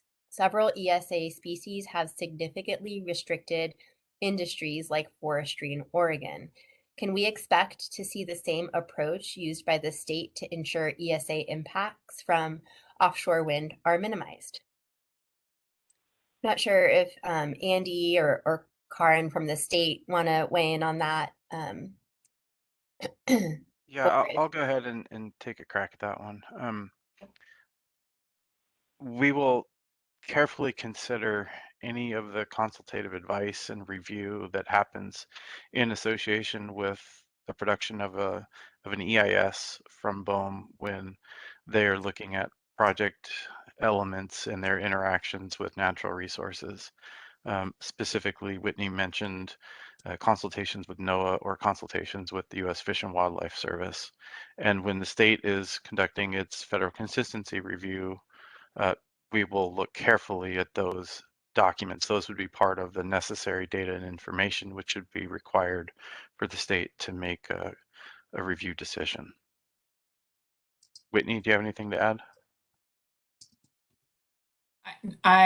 Yeah, in agreement in that understanding that a project, and Andy, I like how you had your slide of sort of BOEM and then to the state, that those aspects of the project are outside of BOEM's jurisdiction, even if it's one plan, and then review process under NEPA can be merged at times. It's outside of BOEM when it's within the territorial sea and onshore.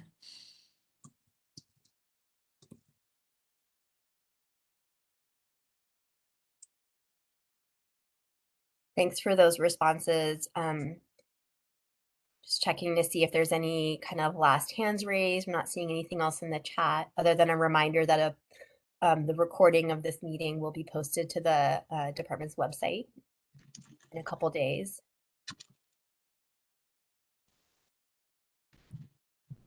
Just taking a moment here to look.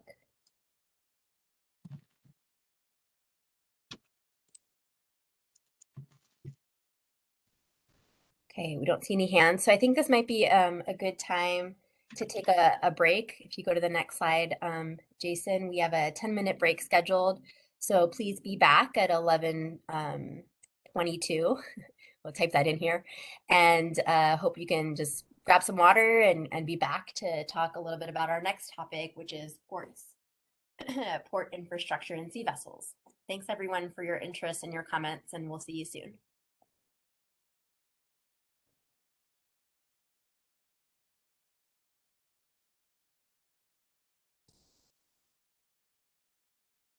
All right, well, it's 11:22, so I think that we can come back from our break.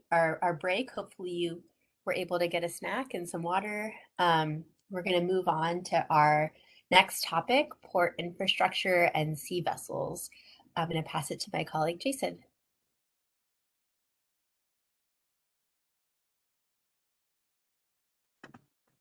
Okay, unmuted. Thank you. Great discussion. We're doing okay on time. 40 minutes, was estimated for this, and estimates on time for the other agenda items. I figured siting and permitting would have a lot of interest, and it's a meaty topic, and we had guest presenters, so it's okay we ran over there.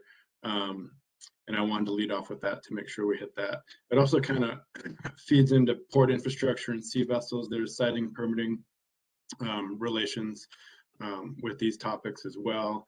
And then economic development follows this topic, and economic development really builds off port infrastructure and the potential for job benefits and other industries, job impacts for other industries as well. So there's a little bit of a method to the sequence here is the point there. Our guest for economic development, Business Oregon, also has a time constraint. So just a heads up that I'd like to keep us moving on this topic. No pressure to feel like you're getting cut off. We have time at the end of the day as well for more input that we can circle back to. So just grounding us there. Let's go through our refresher here. So there was some overlap between the questions we asked about ports with some of the other questions we asked about floating platform technologies. So flagging that. I included some of the feedback on floating platforms. That's that question 14 with innovation designs. I'll talk a little bit about that on the next slide. But ports are essential for floating offshore wind. That was certainly identified in the literature review. Ports come in a variety of shapes and sizes and functions. So we were interested in hearing more about ports, different combinations, sizes, the functions. Can many ports be used to support floating offshore wind, or does it need to be one? Kind of one size fits all, huge port that can accommodate all the activities. How many activities can be coordinated across multiple ports? Then we had some questions about sea vessels. So we have that feedback here too to help better understand the nexus floating offshore wind would have with implications from sea vessel traffic as well.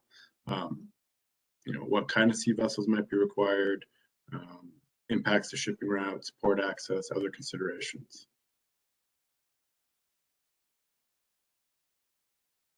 And then the feedback here, I really tried to kind of capture the themes in so many words. So I don't know if I have too much to add to these slides. They kind of speak for themselves. I can just talk us through them. I think the big takeaway here is that these platforms, an illustration to the right here, you know, are kind of emerging. Lots of different design considerations are being thought of, and R&D projects are underway to kind of develop them at scale and address supply chain hurdles, for example. A big takeaway is the upscaling that needs to occur to support larger turbines. So the turbines are getting larger. That means the platforms need to get larger to support them. And then also serial production can help drive cost reductions. Then there was some feedback on, you know, some constraints around serial production being, you know, the existing port laydown area sizes, capacity limits at ports and staging facilities, things of that nature, which feed into the next topics I'll talk about. And then modular platforms. There was an idea for platforms that were designed with more modularity to them could allow for distributed supply chains prior to the deployment from one port or multiple ports. And then the geographic location of these ports, that's kind of a big consideration. The economic development flows from there, obviously. And then it also factors into kind of the logistics and the costs, you know, related to transportation of deploying these potential projects. So the location of ports is a big concern. We got a lot of feedback around that topic. Oregon ports currently lack existing capabilities necessary to accommodate the deployment of floating offshore wind at scale, were remarks we heard, which is consistent with what's been studied and what we identified in the literature review. Coos Bay, you know, while it lacks some necessary capability, it's also the largest deep water port between San Francisco and Puget Sound. So if there was a candidate port, that could be a candidate that could require maybe less upgrades than other ports in Oregon. Some of the examples of upgrades that would be necessary to support floating offshore wind were highlighted in feedback. Dredging, increasing laydown area and weight capacity. There's an illustration to the right there that kind of shows you what a laydown facility would look like, or a laydown area. The cranes that would need to be built to kind of assemble these structures would need to be outfitted to the ports. And that's kind of where the weight capacity plays a factor, and then road and rail upgrades, you know, coming in and to support the delivery of these components was also a consideration. With respect to dredging and other port improvement projects, they kind of have the potential for ecosystem effects as well, and so we received some feedback on that, which is another aspect that ties back to the complexities of siting and permitting the necessary infrastructure projects that would be needed to support offshore wind development at scale. And while not one of today's topics, similar concerns were raised regarding the potential ecosystem effects with siting transmission cables and transmission infrastructure upgrades and things of that nature. And all this again ties back to the complexities of siting and permitting infrastructure projects. So that's kind of why we spent so much time talking about that this morning. Transmission will be talked about again in April, but we'll focus more on the energy aspects of that and less on the siting and permitting. Out-of-state ports, Puget Sound ports could be more capable. You know, it's a larger port community up there, larger port industry in the whole Puget Sound area. So potentially less need for upgrades was some thought behind that comment than Oregon ports. In general, we heard a lot of feedback on the need for more studies to assess capabilities, and then the towing distance trade-offs. So if you were to do stuff in Puget Sound, there's a trade-off there with it being further away from where the wind is strong down here in Oregon. Single versus multiple ports, several questions kind of related to this theme. Either approach has benefits and challenges. Single port is not a prerequisite. It may make some sense to think about, doing a lot of activities at one port for efficiencies, but there may be also some synergies and efficiencies to spreading it out. I think there's just a lot of questions about that. The graphic to the right kind of shows ports that were studied in a feasibility, very high level feasibility study back in 2016. So there's some work being done to kind of update, I should say, the port analysis work, kind of refresh it and see where things are at. So you can kind of see some high level opportunities for distributing supply chains and some of these work activities up and down the West Coast here. And some of the benefits of supporting, or some of the benefits of that port diversification would be, they were raised here on the slide: diversifying risk, optimizing costs, distribute the economic development benefits too. So maybe more jobs in different spots. Coordination of multiple ports in different states.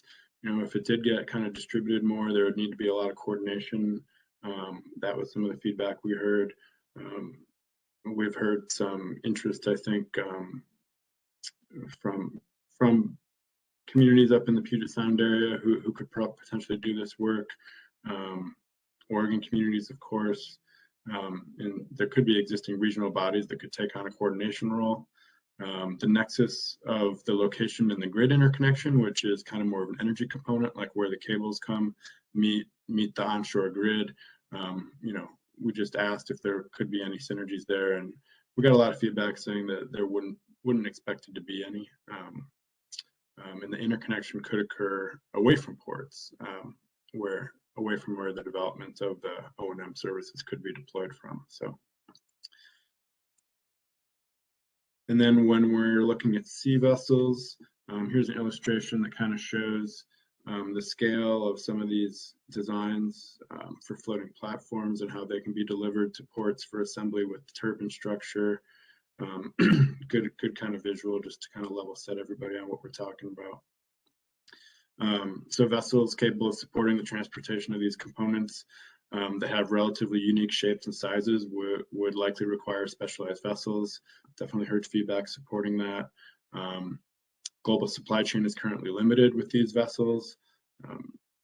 Just as you would expect, not a lot of demand for these specialized vessels.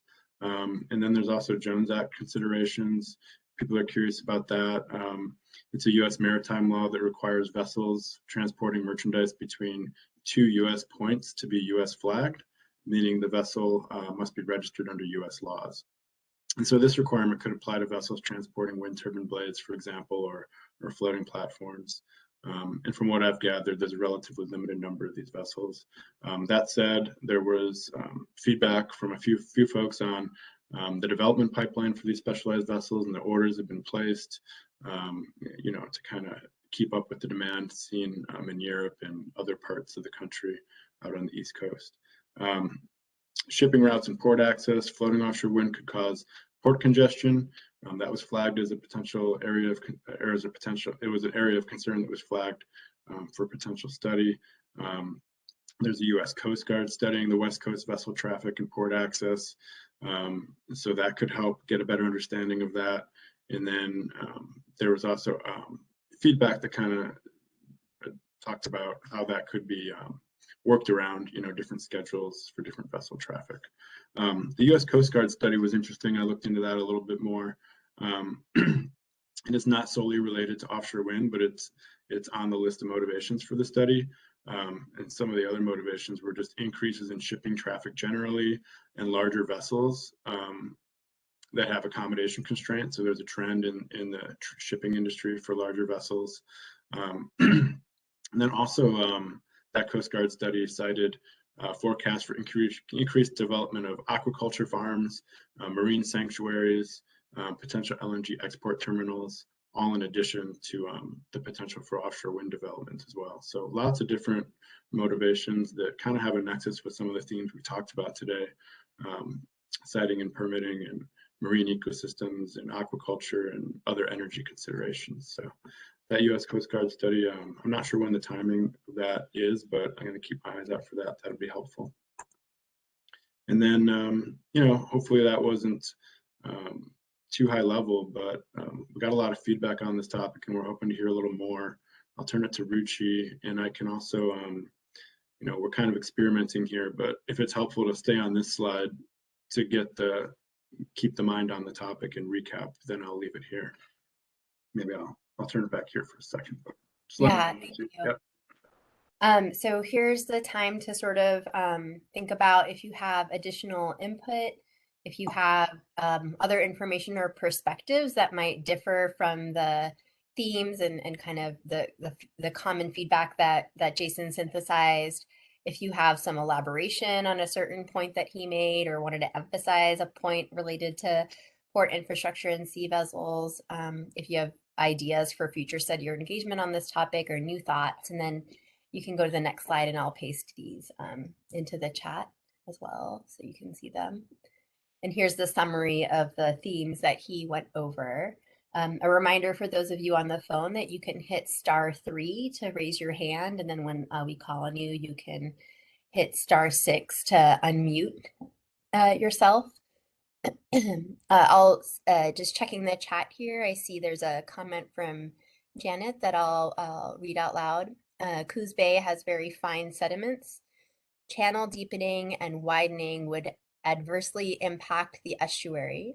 The state has already said that the Coos Bay Estuary Management Plan needs to be updated to comply with the Coastal Zone Management Act, but Coos County has dropped the ball on that, is what Janet says.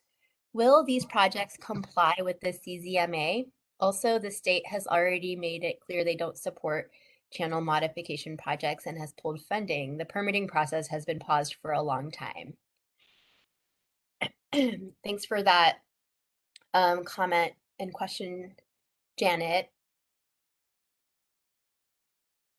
I welcome any of the partners and other organizations that we have on the line to respond if you'd like. Otherwise, we'll definitely note this comment down. Yeah, Richie, this is Andy. I'll just respond to that by saying that this is not a topic that I'm a specialist on, so I would need to confer with my colleagues within DLCD who have been working with Coos Bay and following the estuary management plan update. So it's something I'm happy to investigate and get back to you on. Thanks, Andy. Janet, if you are comfortable putting your contact information in the chat or emailing Andy directly, it sounds like he might have some follow-up that could be helpful for your question. Ruchi, this is Representative Brock Smith. Great, go ahead.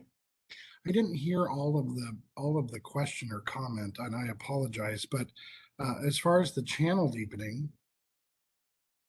I believe that we were successful in securing the 15 million in this last session that ended last Friday to go towards that project and in the matching to match the federal funds. Great. I'll just add Representative Brock Smith. The question was from Janet. It's in the chat if you want to look at it, but the specifics were talking about Coos Bay having very fine sediments and channel deepening and widening would adversely impact the estuary. And then the real question was around sort of whether projects would need to comply with CZMA, and so you can kind of see those other details in there if you'd like. Okay, thank you. Mm-hmm. Jason, I think another screen just popped up, unfortunately. Thanks. Yeah. Okay, there's another question here from Kathy. Can turbines be assembled along the Columbia Willamette, like in Portland, and barged or shipped? Jason, has your literature review suggested an answer to that? Otherwise, I'd open it up to any of the other state or other organizations on the line that we're consulting with on this too. Yeah, I can take a quick shot at that. From what I understand, there's bridges and those have height restrictions. And I'm not sure, how far back they come. I think they start out pretty much down by Astoria. And so those are kind of a limiting factor there. But other pieces could potentially get built and transported. Just that assembly, once you were to attach like the tower, that kind of restricts your ability to move it from that point to get underneath the bridges. Great. Thanks, Jason. Thanks, Kathy. I'm going to check to see if there's any hand raised while questions or comments continue to come in from the chat.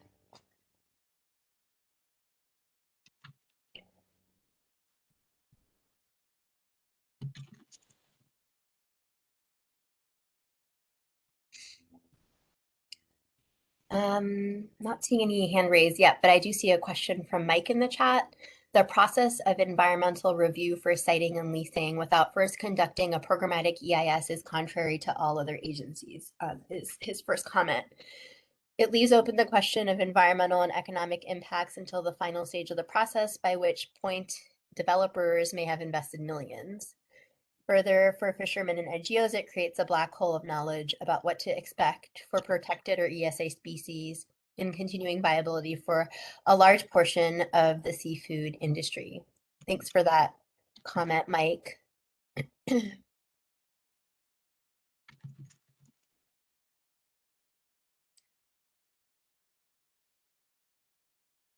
See another comment in the chat from David.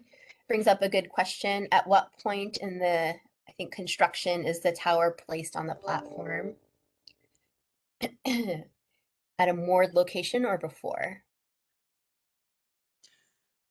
I think there could be variations to that, and that's just from what I know. I don't know if we have any developers on the phone that might be able to answer that. But as I understand it, it's just kind of where does it make sense to do that most economically and efficiently. Well, if I can add, Jason, it also, it's one of the economic benefits to the region and the construction and the jobs associated with the construction of the turbines down here. It's a great point. Thank you for that. Andy, just so in case you didn't see it, it looks like Janet put her contact information in there about the planning department and DLCD grant deadline. I'm not sure if anyone from the ports or any of the ports are on the line, but you're welcome to sort of raise your hand or add to the chat if you have some more specific knowledge about some of these themes from the comments based on your experience working with a port in Oregon.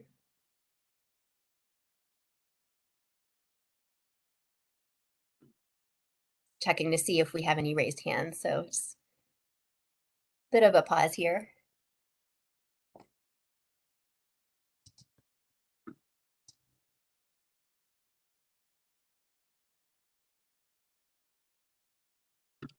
Okay, I'm not seeing any raised hands. Any more questions or comments in the chat that are of interest to share out? Just a reminder on some of the prompts that we have on these themes. If there's information or perspectives that differ from the themes that we've seen from comments so far, if there's elaboration or emphasis on a different aspect of one of these comments, or if you have ideas for future study or engagement based on some of these, or just some new thoughts that aren't here. Oh, I do see another comment or a question here in the chat from Mark. Could you discuss FAA approval requirements for assembly of turbines near airports? Someone could probably discuss that. I might not be the best person. We did get some comments. I mean, it was educational to me. Like I remember 200 feet sticking out in my mind right now, just off the top of my head. But it was flagged. Did I have that? Maybe that was back in the siting and permitting section on the height restrictions. And it's been identified, like, I think there's some different approaches for the Coos Bay. I think I heard some feedback about this in the context of the Coos Bay area, like a south and north maybe there's a smaller airport to the south and a more local port airport to the north. And then I think there was, yeah, some constraints around that, and maybe some modifications to rules and regulations, or like conditional use, or I'm kind of out of my element. Do you remember, Jason, that there was a recently published study on the Coos Bay port? Simply Blue was associated with it. I think it's been made public, and it might address some of these questions as well. Yeah, our next guest, and that's going to get flagged in our next topic, Okay. economic development, I think. But yeah, we do have links to that, and that I haven't had a time to give that a really deep dive and thorough review. I'm sure it's in there. There might even be like a graphic to help visualize. But yeah, that's a good question. It's being looked at. Yeah, thanks for adding that to the sort of slate of perspectives here. It helps us to understand what might be helpful to put in the report as well. So I see that there was a note that Walter Chuck is on the phone with the last digits are 4919. His hand raised. I'm wondering if our host could unmute him so he could ask his question or make his comment.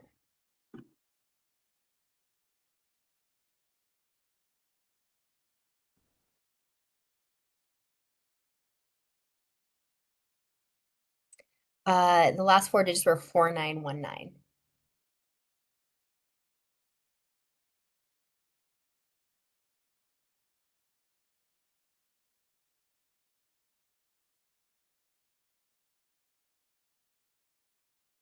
Not seeing that number.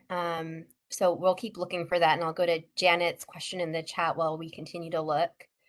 She's worried about the EMF from power cables on the seafloor connecting the turbines to land, and that she is referencing a study in Scotland that showed it to be very harmful to crabs. And she's wondering whether that would be studied here. And I'm maybe going to clarify, studied in this Oregon Department of Energy report, and it might also be helpful for Whitney or Andy to talk about whether that might be studied in a different part of the process related to siting and permitting. So first I'll go to Jason to talk about whether it would be studied in this report, and then maybe have Whitney or Andy comment on that too if they're available. Yeah, it might get flagged. I don't know if that would rise up to being called out specifically. I think it'd probably be referenced more generally, like with a host of concerns, related to siting and permitting of cables. There will be a reference to I can't remember the House bill or the Senate bill, but yeah, Andy may have had a reference to it in his presentation. I think there's an active state body, kind of, whether it's a task force or something, but somebody's looking at cabling specifically, which would include offshore wind cabling.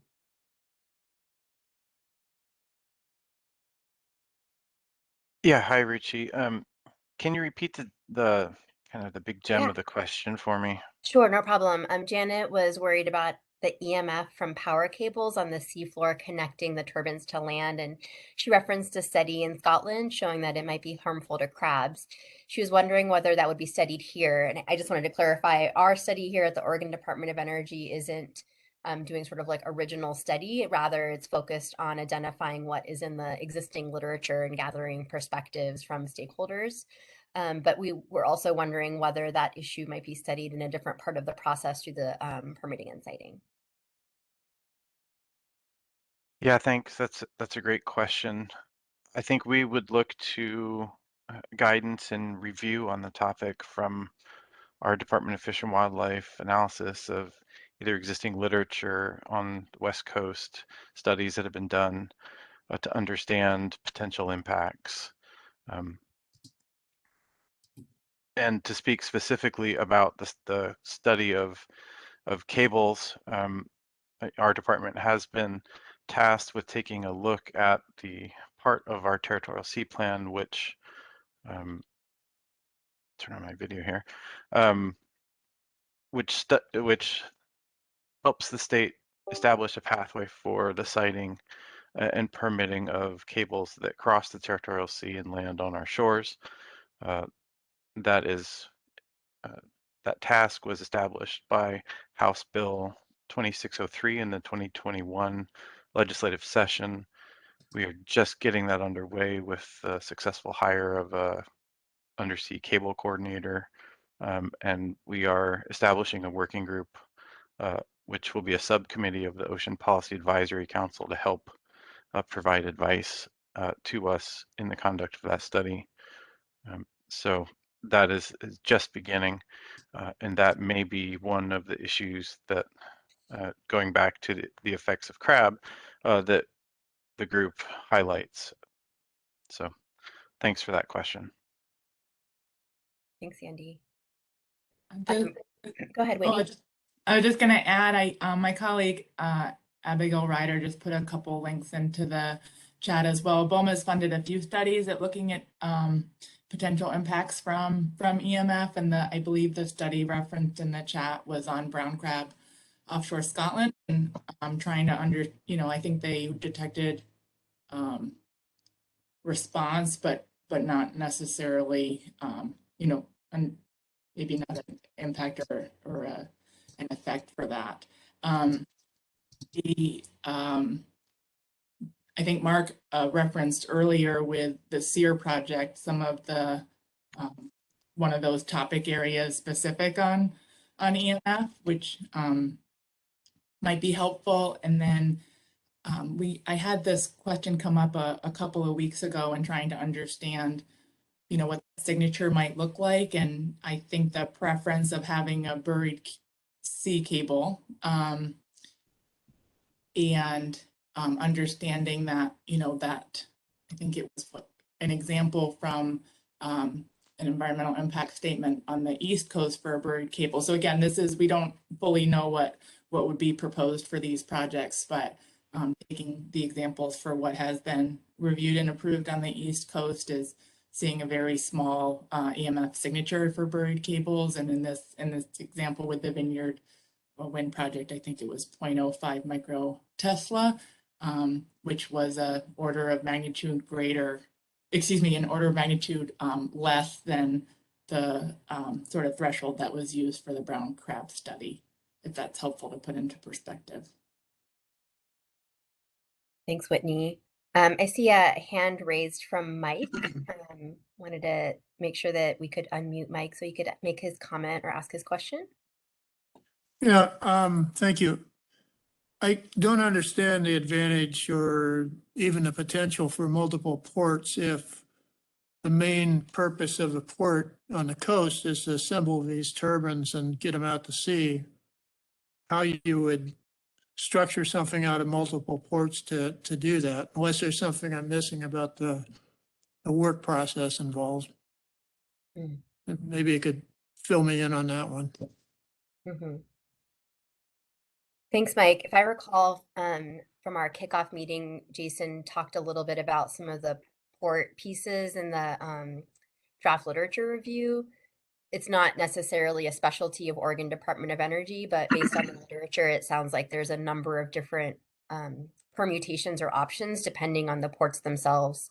Jason, do you want to add a little bit more to Yeah, that? I think it's an open question. I mean, we just received a lot of feedback, kind of looking at it from both sides of the,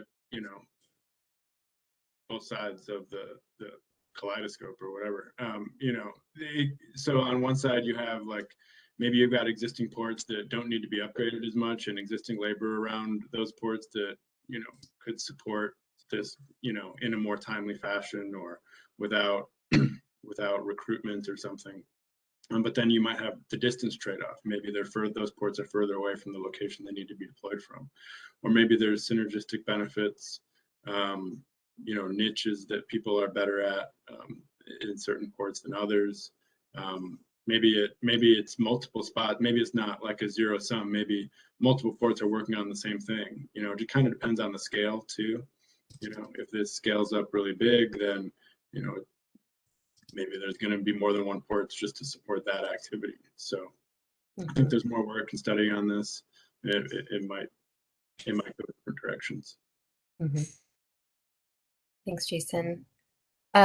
We're going to need to move to the next topic, but I did want to speak to the comment that Ron Peace has in the chat because it actually is a great segue. He said, it seems advantageous to explore scenarios that maximize local economic development or benefits, such as job creation, with requirements for apprenticeship and wage standards found in HB 2021. Seems like having local port be a part of the construction, fabrication, and supply chain would be advantageous to Oregon and coastal and port communities. Thanks for that comment. It's actually a great segue to our next topic. Thanks everyone for the comments and additional feedback and questions about port infrastructure and sea vessels. Like we've said, we're going to have some time at the end if something else comes up on this topic, and we continue to welcome written feedback through March 25th. Go ahead, Jason. Yeah, thanks, Ruchi. I'm glad we got some engagement there. That was another meaty topic. I mean, all these topics are kind of big in their own respect. So it was a great segue too. So, you know, labor considerations and economic value to the state and different communities. That's kind of what we're going to talk about on this topic of economic development. Before we go into the feedback, I'm going to invite another guest speaker to our meeting today, bring another person into the village. Sean Stevens is Regional Development Officer and works on economic development initiatives and projects for the South Coast region. He's with Business Oregon, and he's been engaged with some initial exploratory activities with offshore wind and potential economic effects it could have for port communities surrounding coastal areas in broader Oregon. And he's going to share a bit about just Business Oregon, what they do, the state's interest in sustainable economic development, and some of the work he's been involved with relating to offshore wind. And I think he's on a time constraint, but hopefully he can stick around and be a resource for some questions people might have. That was a great question. I think it was from Ramfis. So, all right, Sean, if you're ready, I'll turn it over to you. Okay, thank you, Jason. Me okay? I think so. You might be a little low on volume. Okay.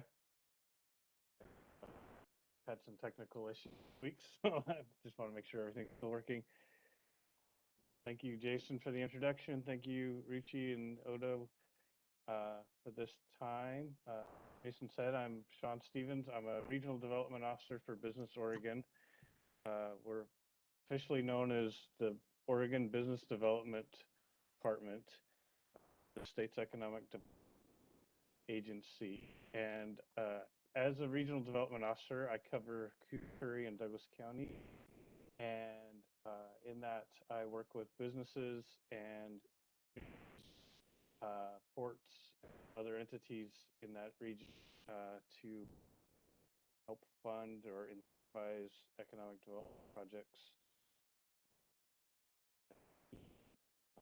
These slides are I just have a few slides, kind of give a brief overview of Business Oregon's kind of history with the renewable aside from offshore wind and kind of things we've seen. Sounds great, Sean. Hey, can you speak up a little bit or maybe do an adjustment on your end so I can hear when I need to move you to the next slide? Okay.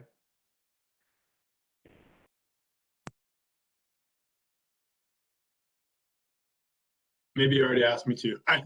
Is that better? Oh yeah, I can hear you. Yeah. Okay.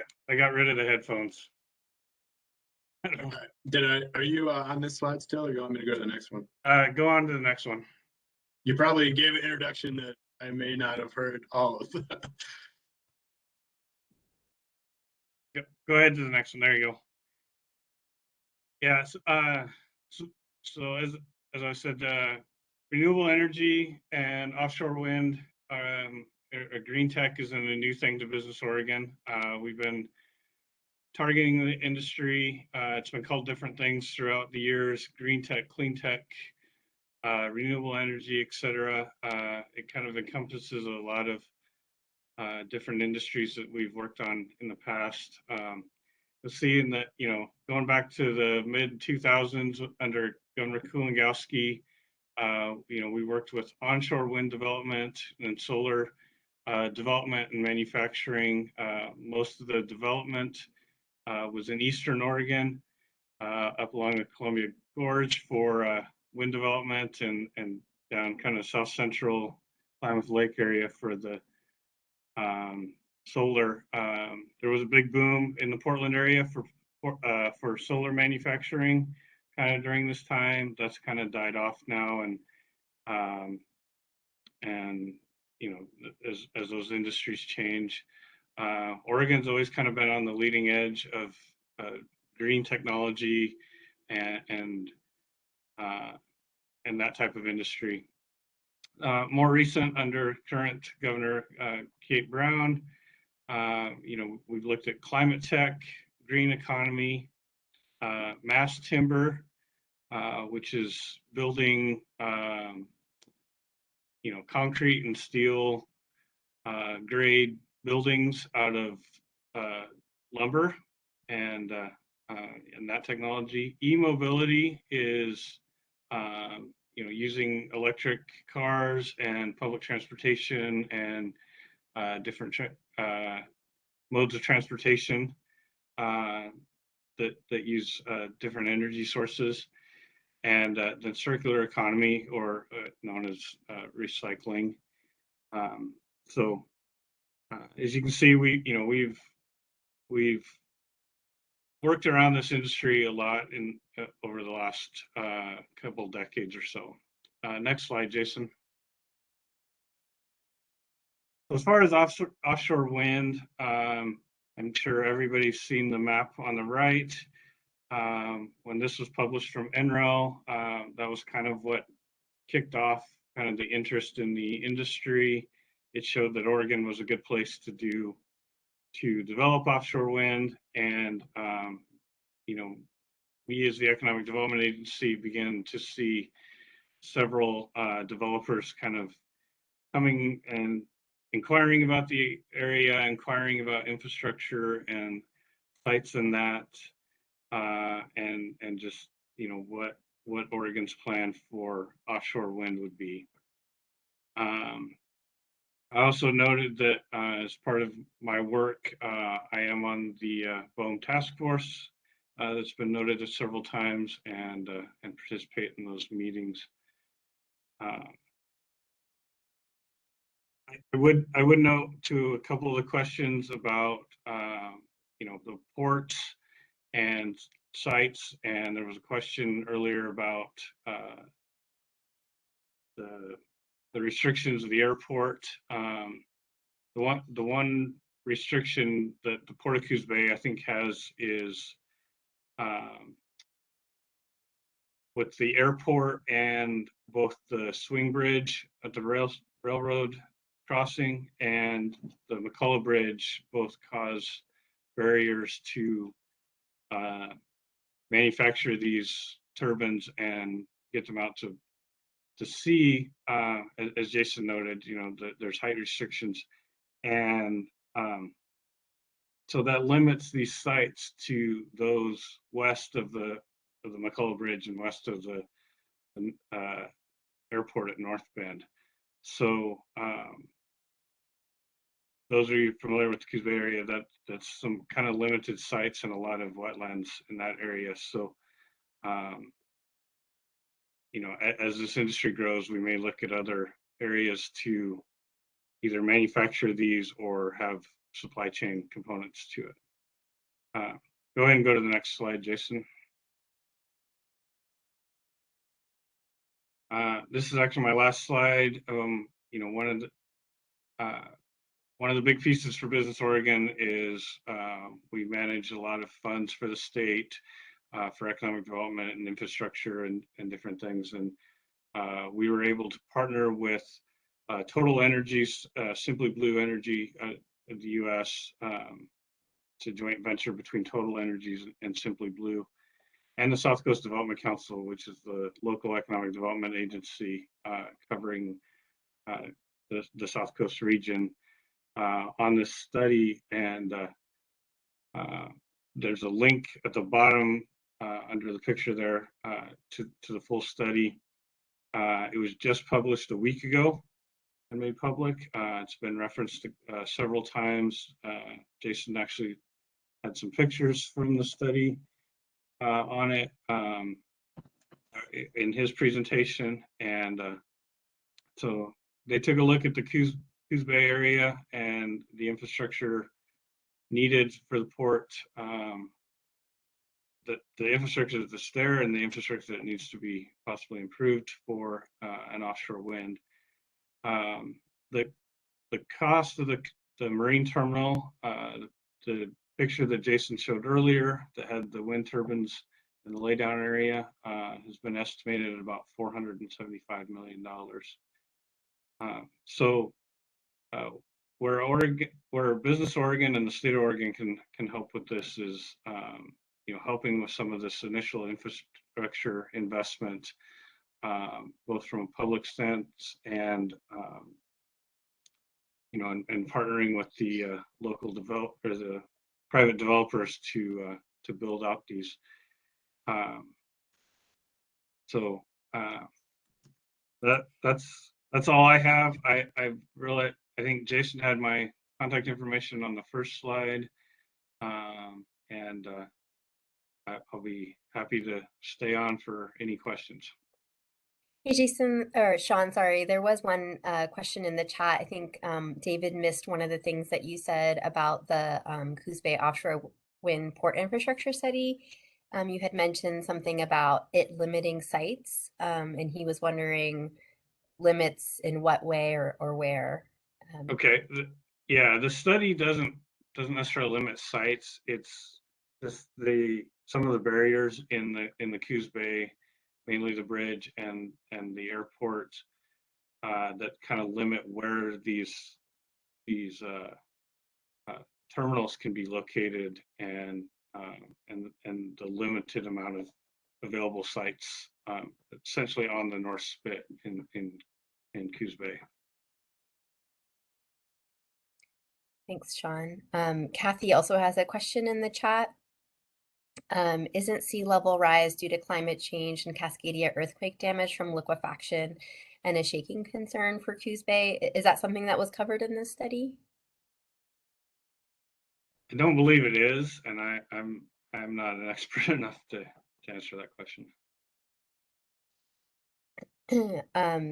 Thanks, and Kathy, that might be something that we can note down to sort of look at where that analysis might occur in the process.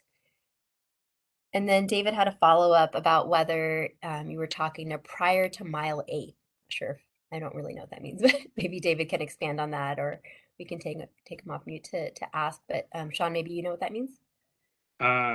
Yeah, mile 8 of the channel, and I don't, off the top of my head, I don't know exactly where mile 8 is, but basically anything west of the McCullough Bridge, or the proposed area would have to be west of the McCullough Bridge. Mm-hmm. Okay, great. It looks like that's what David's tracking with too.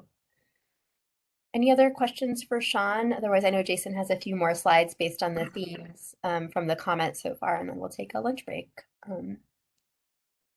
Oh, I see another question in the chat from Mike. Would the $475 million for development in Coos Bay include the heavy equipment needed? Is that something that was addressed in this study, or that Business Oregon has looked at? Yeah, the 475 million that Mott McDonald and Simply Blue came up with would include everything needed to build that terminal. So yeah, the equipment would be included. Thanks. I'll just mention that Sean Gibbs from South Coast Development Council put a link to the study in the chat as well. Another question from Ashley in the chat is Business Oregon / Port of Coos Bay considering the HB 2021 labor standards that someone referenced in an earlier question? Thanks for that question, Ashley. We'll put a link to our website that talks a little bit more about the HB 2021 labor standards. But I'll check to see if Sean or if anyone from the Port of Coos Bay is on the line would like to talk about that.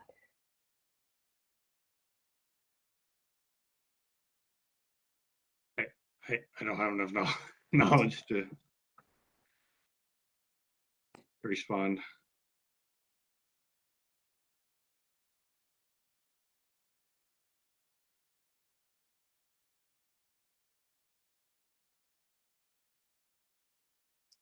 I could say that that'll be mentioned in our report. I think that if it wasn't in our draft literature report, I think it was though. At least we had a mention of it somewhere. And I admit it's going to come up in the feedback we received too. So it's good feedback. Maybe that's a good segue, Jason, to the slides that you have. We can Yeah. I mean, I think Sean might leave us here in the next few minutes. And so I was just kind of looking ahead to those slides in anticipation of maybe any other questions that might come up.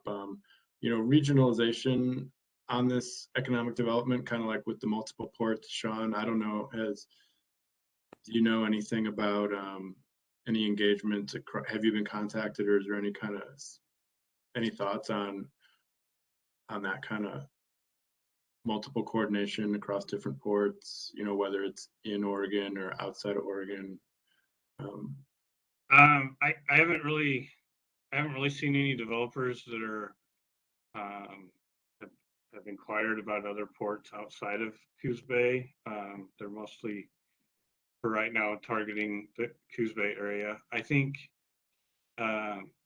you know, the other site, or the other port that's under consideration is Humboldt in California, and that, you know, it seems to kind of be the two bookends of this area.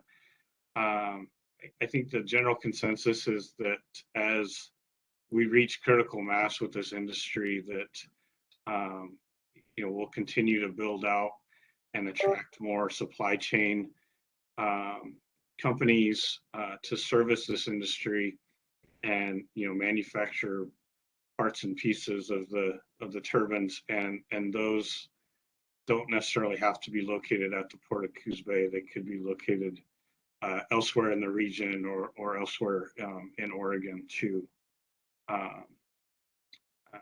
transport those into the manufacturing terminal at the Port of Coos Bay.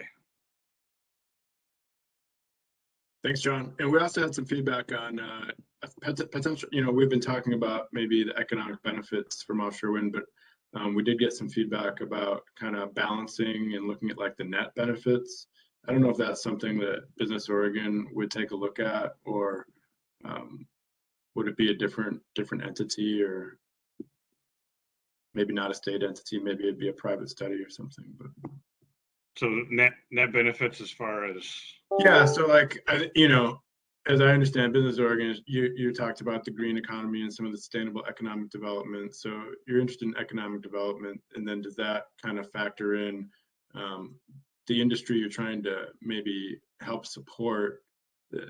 That we got feedback that supporting an industry or bringing on another industry can kind of have trade-offs, I guess would be one way to put it. But there could be maybe negative impacts to other industries, and trying to figure out how best to balance that is like the optimization. Is that tied to part of like the analysis that Business Oregon has typically done for some of those industries that you've looked at in the past or would consider doing for like offshore wind? Yeah, I think it's under, you know, it's under consideration, and, you know, we're watching closely, you know, this study and other studies from Bowman, et cetera, that and taking into account the other industries and how they're affected. You know. Yeah, maybe there's more analysis. Like, I mean, I don't know if you've thought about that, or, you know, not to put you on the spot. I was trying to jump ahead. I think Jason's starting to cover some of the topics in his later slides because he's worried he won't be there, Sean. Okay. There are a few other comments here in the chat. I just wanted to surface, and looking to take a lunch break here in the next 15 or 20 minutes. So wanted to make sure we had time for that too. In addition to the HB 2021 labor standards question that Ashley asked, she asked if there's any considerations about community benefit agreements. I also added to the chat a website that Odo hosts on the HB 2021 labor standards attestations that that basically is our process to comply with that part of the statute, which is that any person who constructs or repowers a renewable energy generation, sequestration, or storage facility with a capacity of 10 megawatts or greater in Oregon is required to comply with HB 2021 responsible labor standards. And then Shannon asked whether BOEM could comment on the potential for multi-port collaboration and the scope of their Pacific Coast port assessment. So Whitney, I'm not sure if you have the chance to do that now before Jason jumps into his slides. Sure. So I don't think, Shannon, thanks for the question. I don't know how much I can share. There is a study in procurement right now, but in looking at a regional assessment with California. So it's not a Pacific Coast wide, it's focused in California as a part of sort of as in coordination or collaboration with the state of California and AB 525.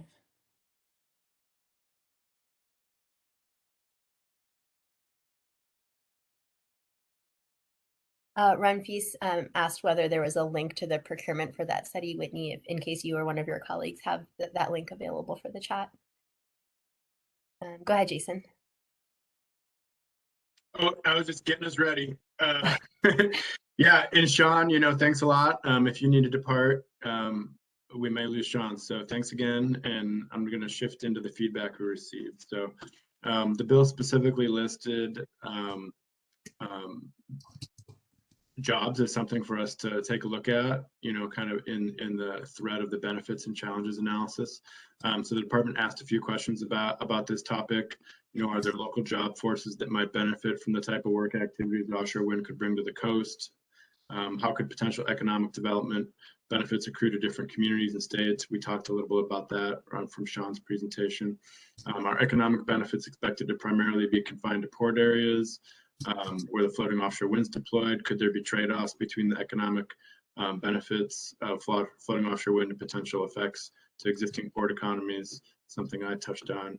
And then how could floating offshore wind lead to a net positive economic benefit? So that was kind of a refresher of the questions we asked. I have a few slides just summarizing the themes we heard. So economic benefits are going to be significantly tied to the ports. That makes sense. That was kind of a finding from the literature review as well. But there is an opportunity for the supply chains to kind of spread further and reach beyond the ports. And then there's also the opportunity for multiple ports. So port upgrades could also benefit other industries, including fishing and marine transportation. That was flagged. I heard a reference to Sean Gibbs being on the meeting. Thanks for joining, Sean. I think you chatted something earlier. And with your role down in that South Coast area, you may be able to add more to this channel modification project if people are interested in that. But I'll just keep moving on for now and get us to the additional feedback period. But this channel modification project was flagged as something it's been in the works for a long time, and it could be a springboard or something that had synergistic benefits if floating offshore wind were ever to come to Coos Bay. There could be some value to that project going forward, but we also talked about the dredging concerns too. So lots of issues bundled up there. Floating offshore wind can do this, bring this supply chain growth, and I think we've talked about that enough. So location of economic benefits, we had some themes around this topic. We talked about the supply chains, collaborative regional approach. We talked about, at a high level, some of the pros and cons of that, but that was feedback we received. And then there'd be also additional economic benefits from transmission upgrades around the interconnections in other parts of the state, potentially. If floating offshore wind were developed at scale, there's been studies that indicate the transmission system would need to get upgraded as well. So different aspects of economic job development potential. Here's the net economic benefit feedback we received. As you can see, there was different views, and these views need to be balanced at the end of the day. if floating offshore wind, does kind of happen, it could bring benefits, but it could also have adverse impacts to existing industries such as fisheries. Some of the opportunities for offshore wind would be to help complement cyclical downturns in existing industries such as timber and fisheries. So overall, I think we got a few pieces of feedback highlighting kind of both sides of this, and then other pieces of feedback talking about these opportunities to create mutually beneficial strategic partnerships across different industries. Indirect economic benefits was also flagged. Service industries like hospitality and recreation, other support services. If there's an influx of jobs, there's probably gonna be more demand for housing, and that has some trade-offs, but overall, could get some economic growth from a growing housing market. Potential for increased power rates. This could occur with any kind of new large-scale developments or new power resource that a utility would need to build to serve its customers. And that gets kind of analyzed in their jurisdictional oversight, whether it's a local utility provider owned by kind of the community or an investor-owned utility that gets regulated by the Public Utility Commission. There's kind of some checks and balances there and oversight over the analysis and the decision-making around these resource procurements. So that gets kind of analyzed and balanced against the value of the resource they're acquiring. So with floating offshore wind, since it's a clean resource, there's additional value for achieving these clean energy and decarbonization goals. So we can talk more about that if there's questions. And then there was some uncertainty around the longer term benefits and more certainty around the shorter term benefits for floating offshore wind. So getting us through that. And again, we did our best to try to capture a lot of the feedback that kind of was raised by multiple people. It'd be hard to put it all up on slides. So here's an opportunity to kind of add more, and I'll have Ruchi walk us through this part again. Thank you. Yeah, thanks, Jason. I haven't had a chance to read all the comments yet, so I really appreciate your synthesis and surfacing kind of the themes there in the comments received so far. And now we'd like to invite questions and comments in the chat related to information or perspectives that might differ from the common themes you just heard about, or whether you'd like to elaborate or provide emphasis on some of those points that Jason shared. If you have topics for future study or engagement, or just some new thoughts that aren't on the slide yet. And if you go to the next slide, Jason, I'll put these prompts in the chat for you to look at, and that next slide has sort of a summary of those themes. We also saw that Shannon had her hand up, so wanted to first go to Shannon as those of you on the line put more questions in the chat.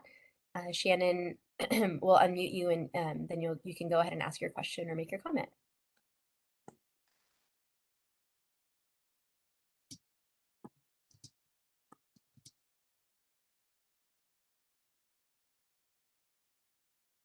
I think we're trying to unmute you, Shannon.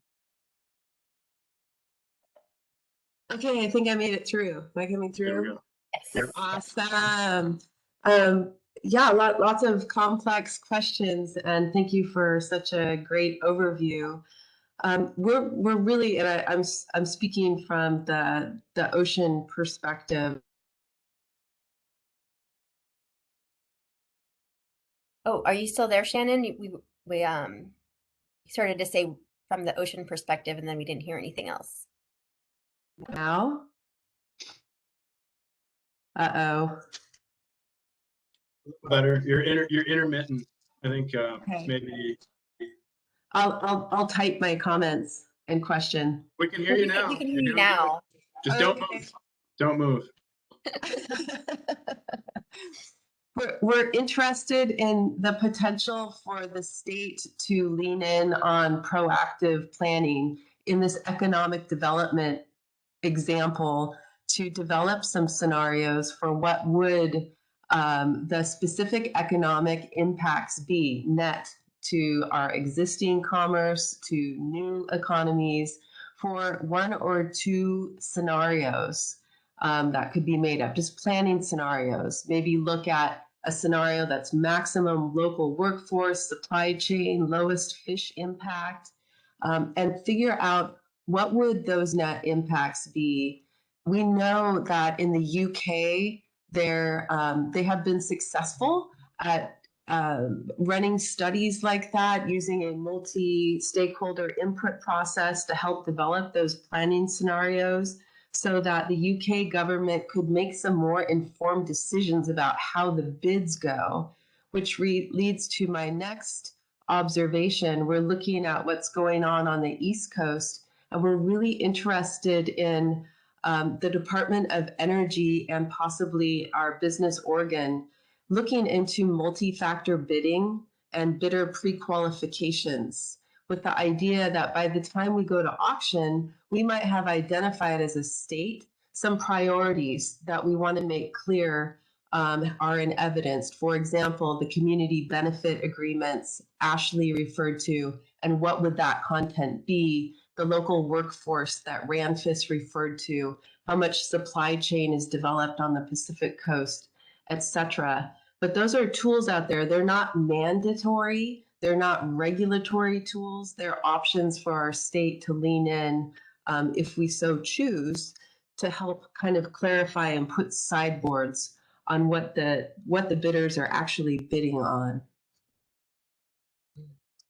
Great, that came in loud and clear, Shannon. Appreciate that comment and that suggestion for the further study with Business Oregon and Oregon Department of Energy. There's a couple of questions and comments in the chat that have come in. Also, a reminder for those of you on the phone before I read those out that you can hit *3 to raise your hand and then *6 to unmute yourself if you have a question or comment on economic development. Mike has a question, potentially to Whitney. In the Coos Bay study executive summary, it states that offshore wind energy would create 77,000 jobs. Where is the economic study that shows how they arrived at this number? I think that, sorry, Whitney, go ahead, but I think was that related to the Business Oregon study?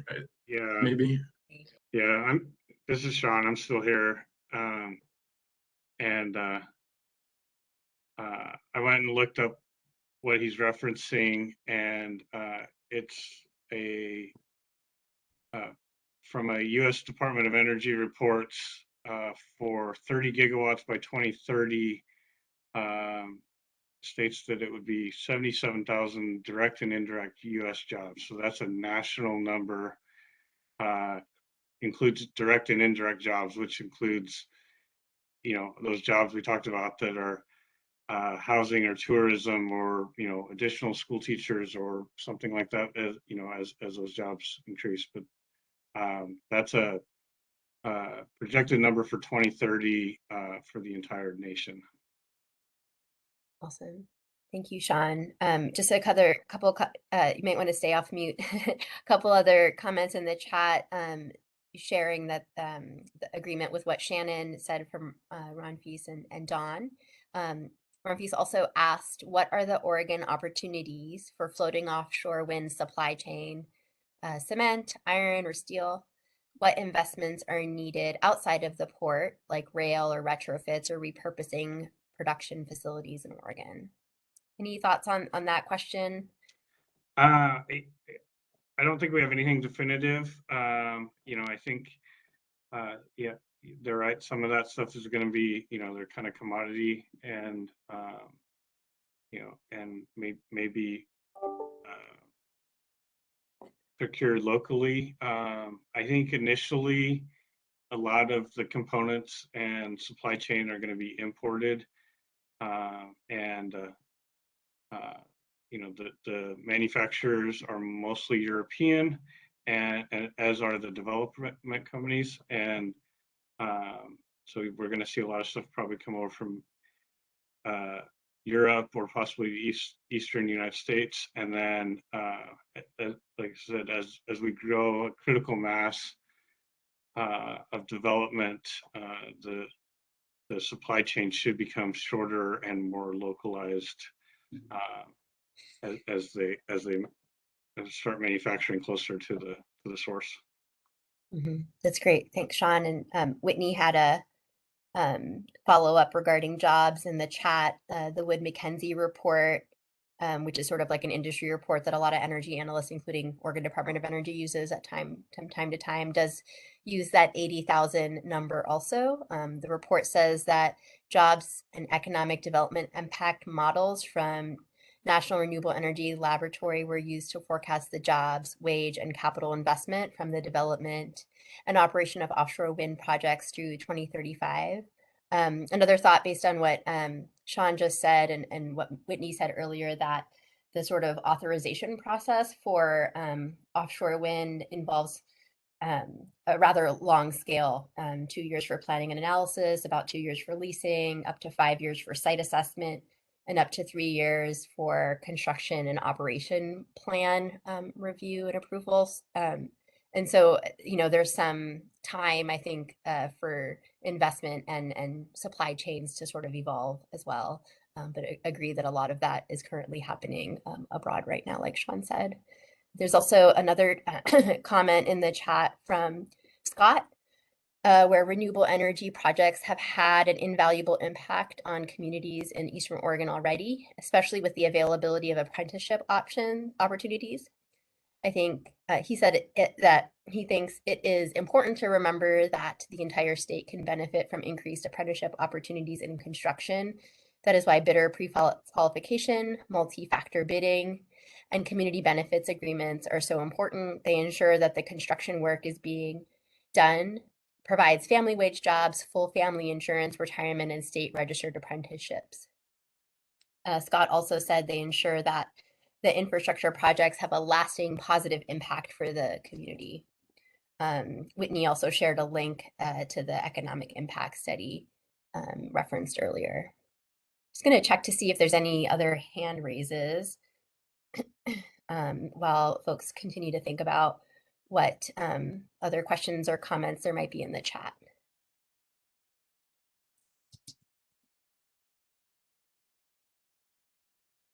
Not seeing any hands raised. Rumpy said that he agrees with what Scott Strickland said earlier.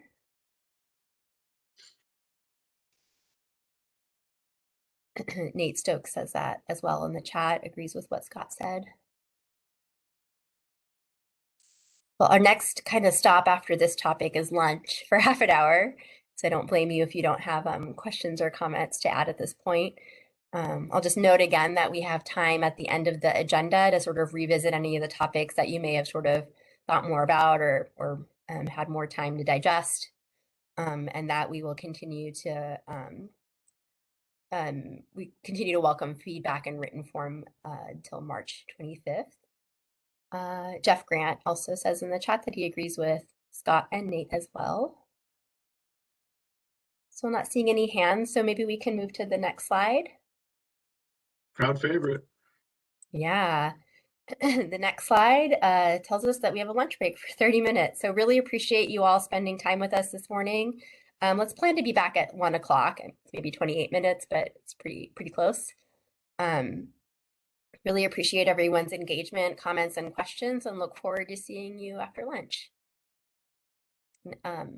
Jason, if you could put the 1 o'clock come back on the slide, appreciate it. Thank you. See you soon.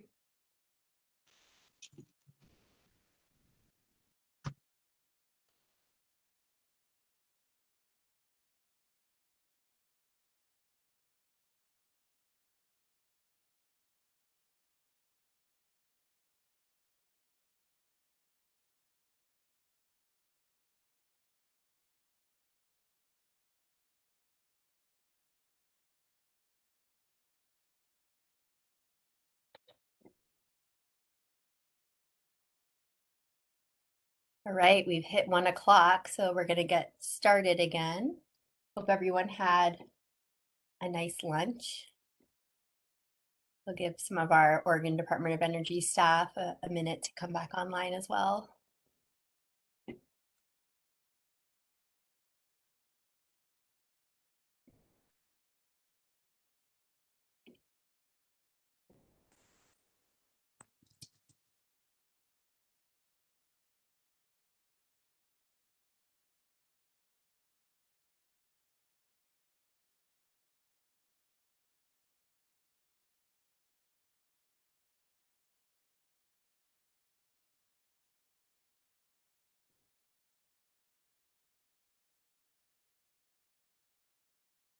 I'm going to just double check to see if my colleague Jason is back from lunch.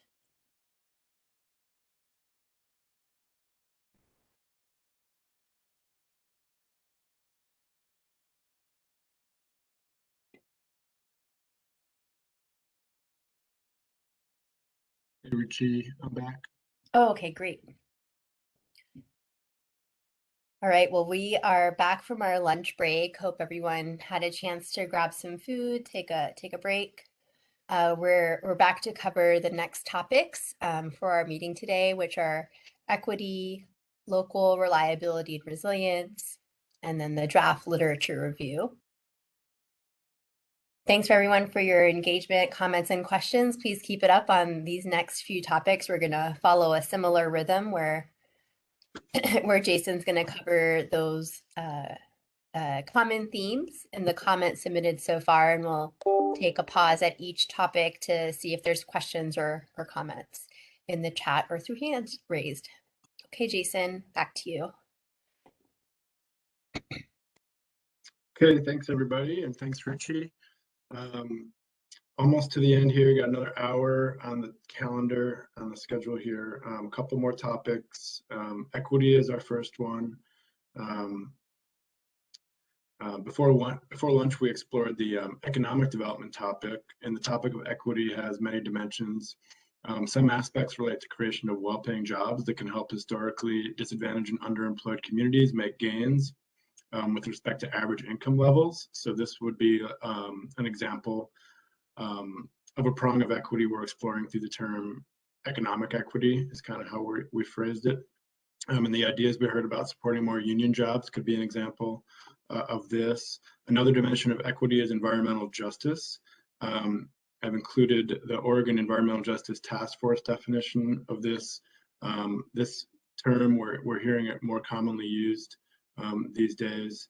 I'll just read it for everybody. Equal protection from environmental and health hazards and meaningful public participation in decisions that affect the environment in which people live, work, learn, practice spirituality, and play. So a lot of facets to environmental justice. The questions we had, just a refresher, were questions about, could offshore wind be an opportunity to help bring new well-paying jobs to communities where the incomes may be lower than the state average? How could offshore wind change environmental justice outcomes? Environmental justice communities, some examples, minority and lower income communities, tribal communities, other communities traditionally underrepresented in public processes. So how could offshore wind help in these spaces? So with that first prong on economic equity, here's kind of a snapshot of the comments we received. There was some agreement that floating offshore wind could help underemployed coastal communities. Jobs associated with floating offshore wind could diversify economies. I mentioned that in the economic development topic as well, particularly with fluctuations, whether it be seasonal or maybe more persistent losses to different industries. Some examples are timber and fishing industries. The opportunity for new jobs and new tax revenues from floating offshore wind, and also complementary industries was raised. Some examples of some tech-centric industries that are kind of on the rise that maybe other folks have heard of are the data centers locating in Oregon. Those need a lot of power and have kind of located closer to kind of rich power sources, closer to some of the higher capacity transmission lines and where the resources are strong. So floating offshore wind at scale could be a change to the coast that would bring a few of those elements that different industries are looking for. It doesn't have to be data centers. You can maybe imagine like some of the old coastal paper mills that kind of require a lot of energy is what the feedback was. And green hydrogen is another kind of emerging topic people are talking about, and that was raised a lot in the comments too. So developing funding mechanisms to support training programs at coastal community colleges for these jobs that could be associated with floating offshore wind in the supply chains was brought up. Developing mechanisms to incorporate union jobs. We heard about that. That was flagged here as well.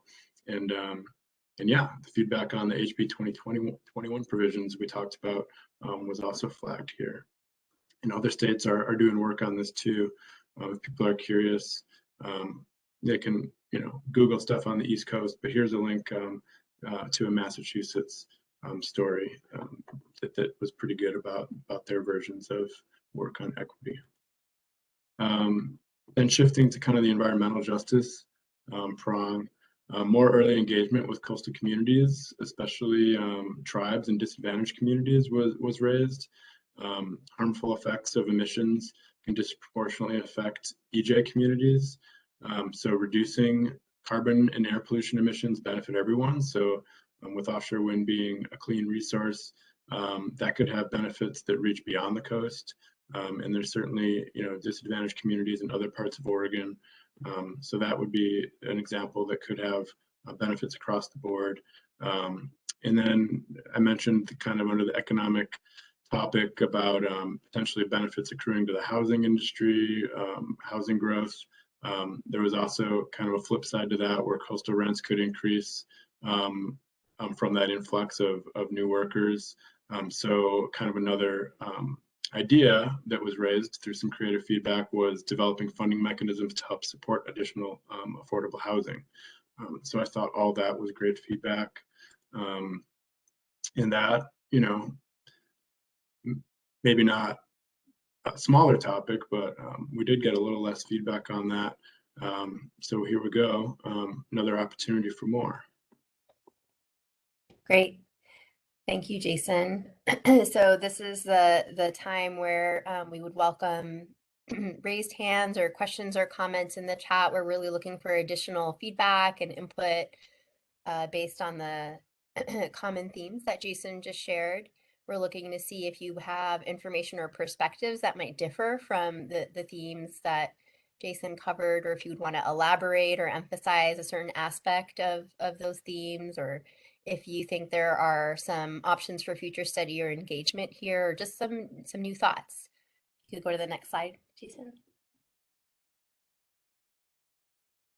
And then here's a summary of the themes that Jason covered, and I'm putting those prompts in the chat for you to think about.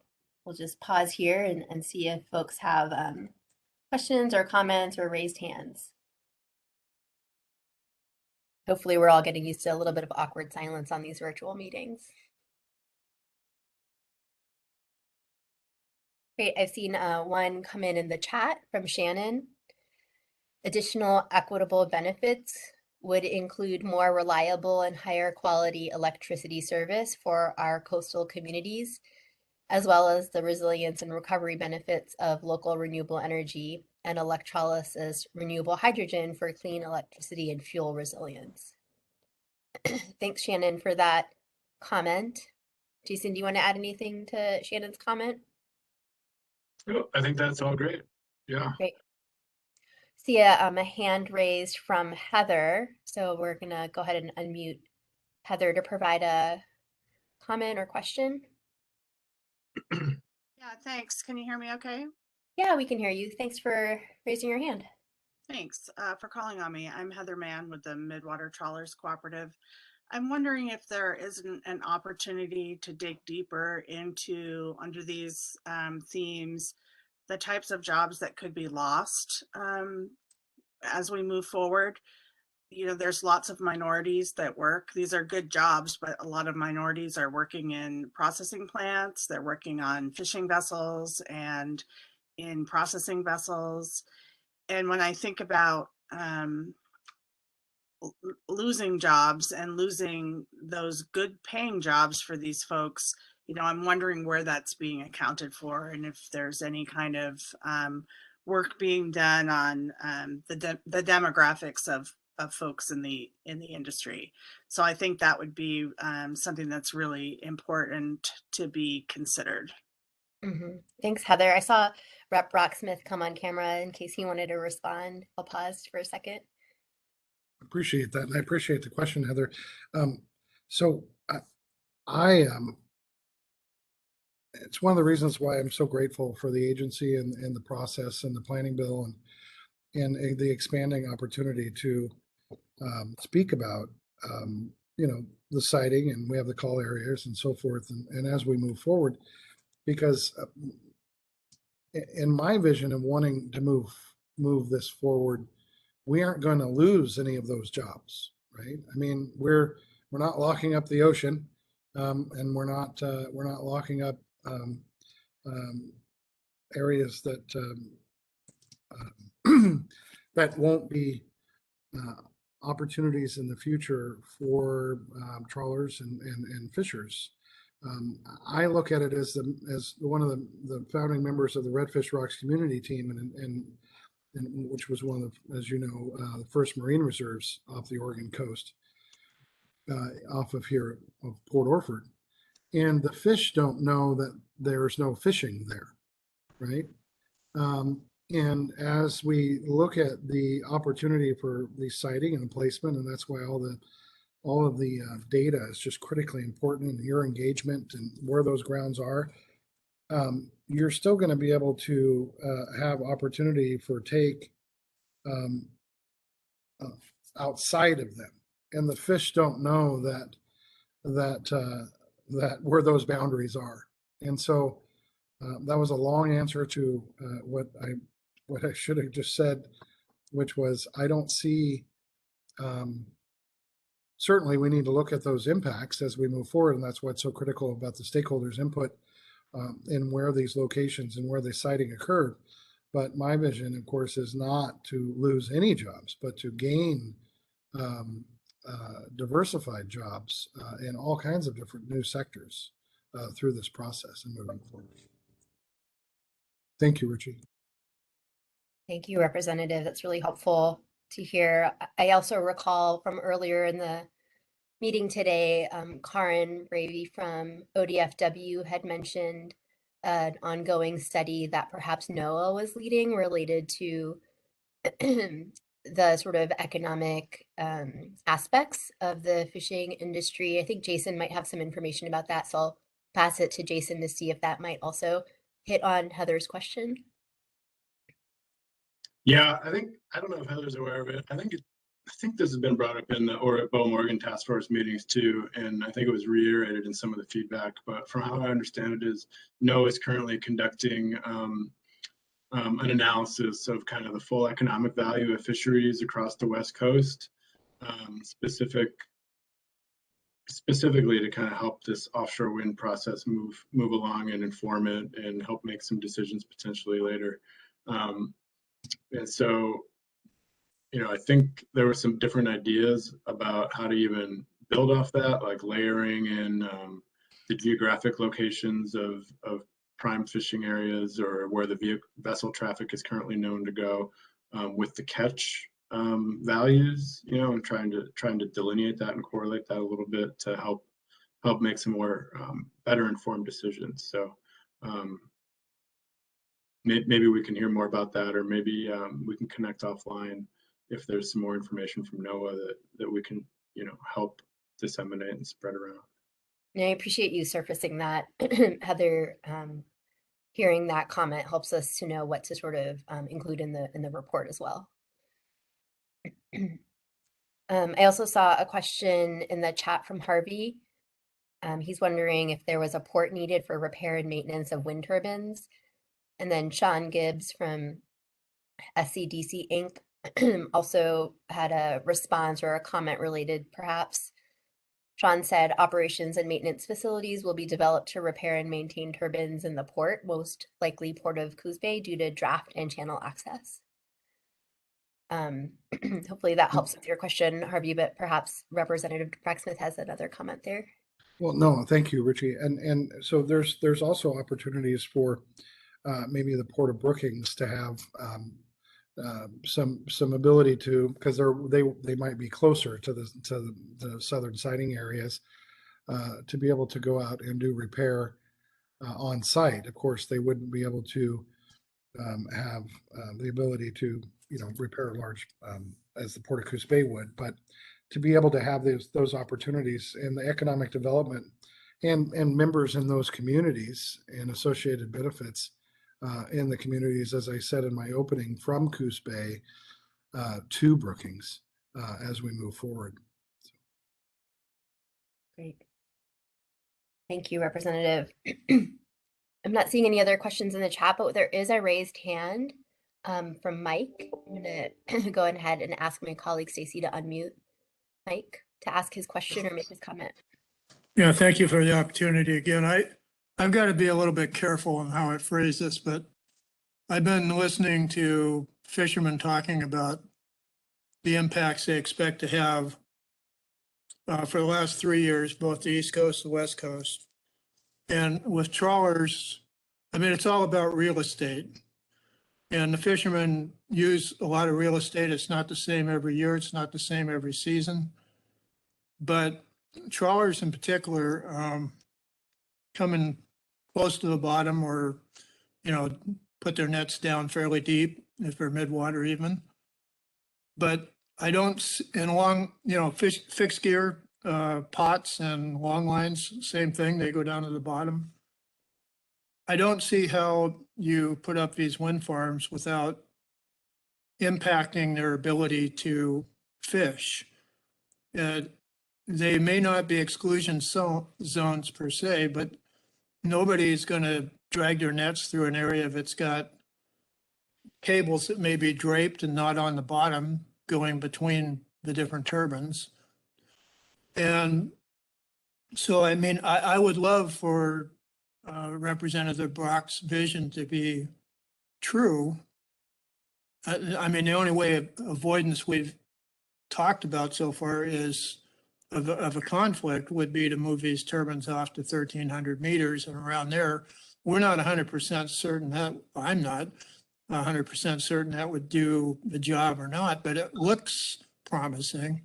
But I've heard different stories from people from Bohm that some told me flat out that the cost would be higher than the developers want to pay to go out that deep.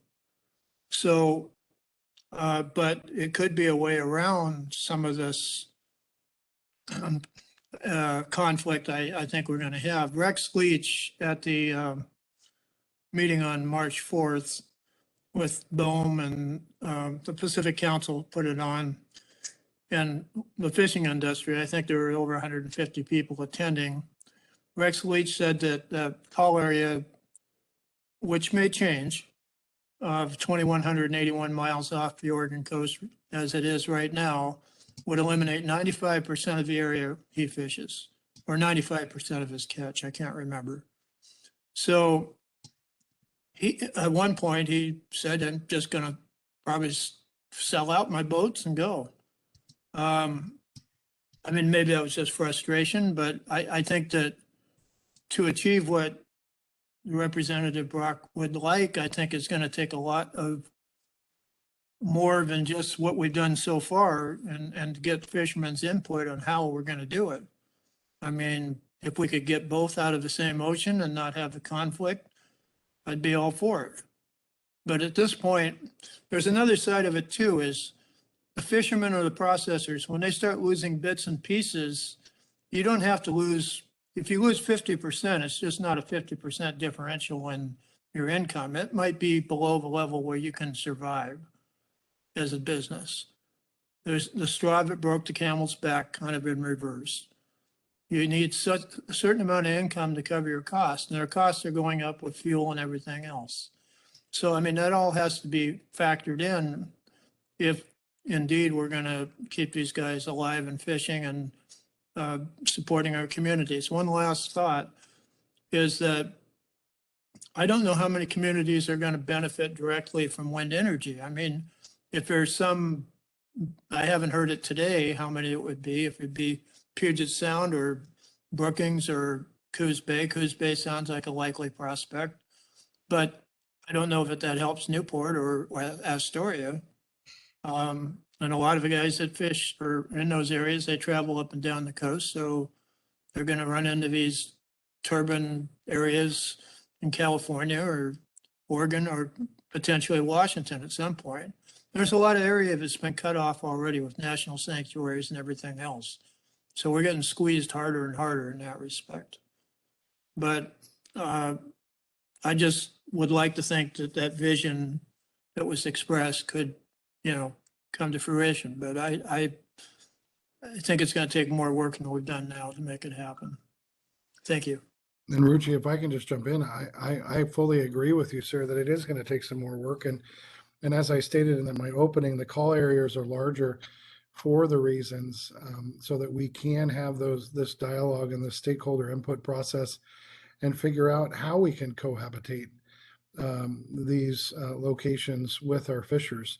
I'm from Port Orford. I live in Port Orford. We have one of the most unique fisheries on the coast with boats going in and out of the water via cranes and was part of as I said, the Redfish Rocks Marine Reserve, as well as the Port Orford Stewardship Area as the city council president back then. And so fishing community for me and my community here is roughly 35% of our economy. And that's all new dollars coming in. And so I'm fully aware and understand and supportive of our fishers and our fisher industries. And so I want to have this open dialogue as we continue in our locations and sightings so that we can have that cohabitating infrastructure in place as we move forward. And so this is the first of many meetings. This is through this planning process. This is the first of this one, but there will be many other meetings to have those conversations. And so I thank you for your input and being here. Thank you. I agree with that sentiment. I appreciate those comments, Mike. Really appreciate you surfacing them. There's a couple of other comments in the chat and 2 questions that I'm going to speak to. And I also wanted to remind anyone on the phone that you can hit *3 to raise your hand and *6 to unmute yourself. And part of the reason I'm reading these out loud is so that you can hear what these comments are in the chat and participate in the discussion. Janae, I think I called you Janet earlier, and I really apologize if I mispronounced your name. She said that Representative Brock-Smith makes a good point. Areas around turbines that will go off limits to fishing could allow larger fish to hide and produce many more eggs than smaller fish too. And the babies spill out, populating unprotected areas like we've seen with marine reserves that end up benefiting commercial fishing. Thank you for that comment. Heather also provided a comment. I appreciate Rep. Brock-Smith's comments about not losing jobs, but I do believe it is a lot more complicated than simply moving the areas that we fish. Over the last 2 seasons, the whiting sector has harvested over 400 million pounds of sustainable seafood from the current call areas. We are not against offshore wind development, but we need a win-win so we don't lose existing jobs. And we would like to meet with you to discuss more regarding the complexities of fishing. Thank you for the opportunity for the comment, and we'll provide written public comment after this meeting.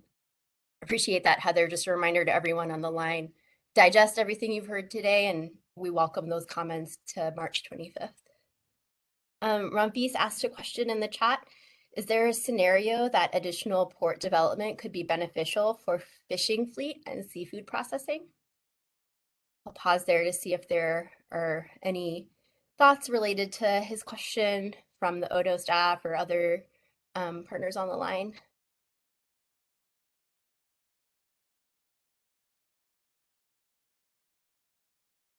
I think that was flagged. I mean, I think everything kind of folds upon itself a little bit, but these topics overlap with some of the economic development feedback we heard and haven't gone back to see. But yeah, I think there is some sentiment out there that, putting some money into, I think like synergies with that channel project, maybe, that was referenced, the Coos Bay Channel Modification Project. If that were to happen, or a floating offshore wind would be another kind of motivation for that to get a closer look towards actually implementing. I feel like that could accommodate more vessels. I don't know if those would benefit necessarily directly to the fishing industry, but marine traffic benefits, like kind of like different economies around those ports could benefit. I think The data gaps have been identified on these socioeconomic studies that need to be done, or would be really great if they could get done to support decision making. So Yeah, and I'll just mention that that question kind of reminds me in our sort of prompts here. One of the things we're prompting is whether there's a topic for future study that might be helpful in this space, and maybe that's some it's a helpful example of one that might be to sort of study whether additional port development could be beneficial for some of these other economic activities. There's a few more in the chat I'm going to go to, and then there's 2 hand raises as well. Harvey had a question: is it possible to design wind turbines to become fish or marine habitat? This is done with old oil drilling rigs in California. I'm going to read through these chat and then kind of address them together. Don has a comment: maybe this tension could lead to an opportunity to offer incentives and subsidies for small scale fishermen and women, at least in the short term, which could also help bolster them in the face of competition from larger entities in the fishing industry. So sort of a comment and a question there about design of wind turbines. I'm thinking about the speaker we had earlier, Jason from SEER, looking at the SEER study from NREL, and not sure if they're still on the line, but that might be something for us to share with them on the design question that Harvey has. I'll just pause to see if anyone has any thoughts to address those questions or comments, and then I'll move to the hand raises.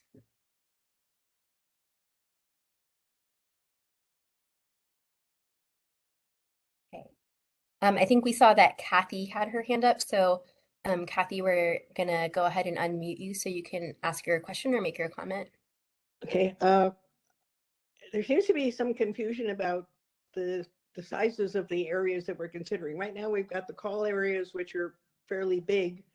It's my understanding, and is this correct, that when you actually go out for the leases, that they'll actually be much smaller areas, and even once you get the leases, that they could get even smaller once the people who lease them do their own evaluation. So I'm just wondering, at least when it goes to the lease sales, what's the smallest area that you would probably consider leasing, and what's the largest area you'd probably consider leasing? Because Yeah, I think the fishing, if they're really looking at those call areas and say we can't do any fishing anywhere in those areas, I can understand why they're upset. That's great. Thank you, Kathy. That's how I understand what has been referred to during this meeting as a winnowing down process. So I think that your description there sounds right to me, but I'm going to just pass it over to Whitney just to confirm, and if there's any data points on the question you had about the potential sizes of a small versus a larger one. Yeah, that's a good question, and that's, I think, why we're all here and working on this. So BOEM is coordinating with the state of Oregon, with the governor's office, Department of Land Conservation Development, and more recently with the Oregon Department of Energy. And we're looking forward to these discussions. We're looking forward to issuing the call and having formal public comment. We're looking forward to seeing where the industry interest is, so where those nominations of interest are.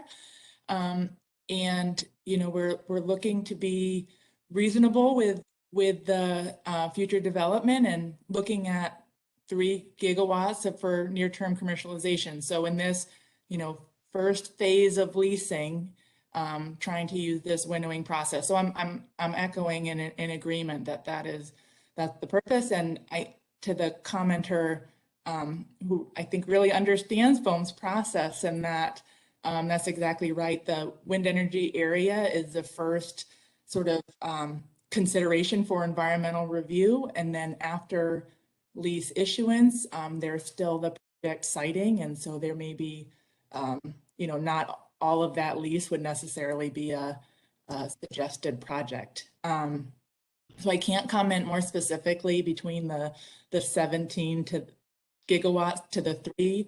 We're just using a rough power density to estimate capacity of 3 megawatts per square kilometer to help inform this as a sort of rough rule of thumb, but look forward to the feedback that we receive and look forward to continuing to coordinate with the state and make sure we're aligned and that we're meeting the state's energy needs. I've been following this process ever since I testified before David Brock-Smith in his committee supporting HB 3375 and have gone to most of the meetings that have been occurring since then. Thank you for your participation and engagement on this. Yeah. I wanted to mention Heather's comment in the chat that seems related. Heather said that she heard from wind energy companies in a public comment to BOEM that they wanted to see call areas that were larger than what is contained in the current call. And then I also wanted to turn to Jason to see if he had any other energy industry related context to speak to, although I know we're going to talk about that a little bit more in the next public meeting as well.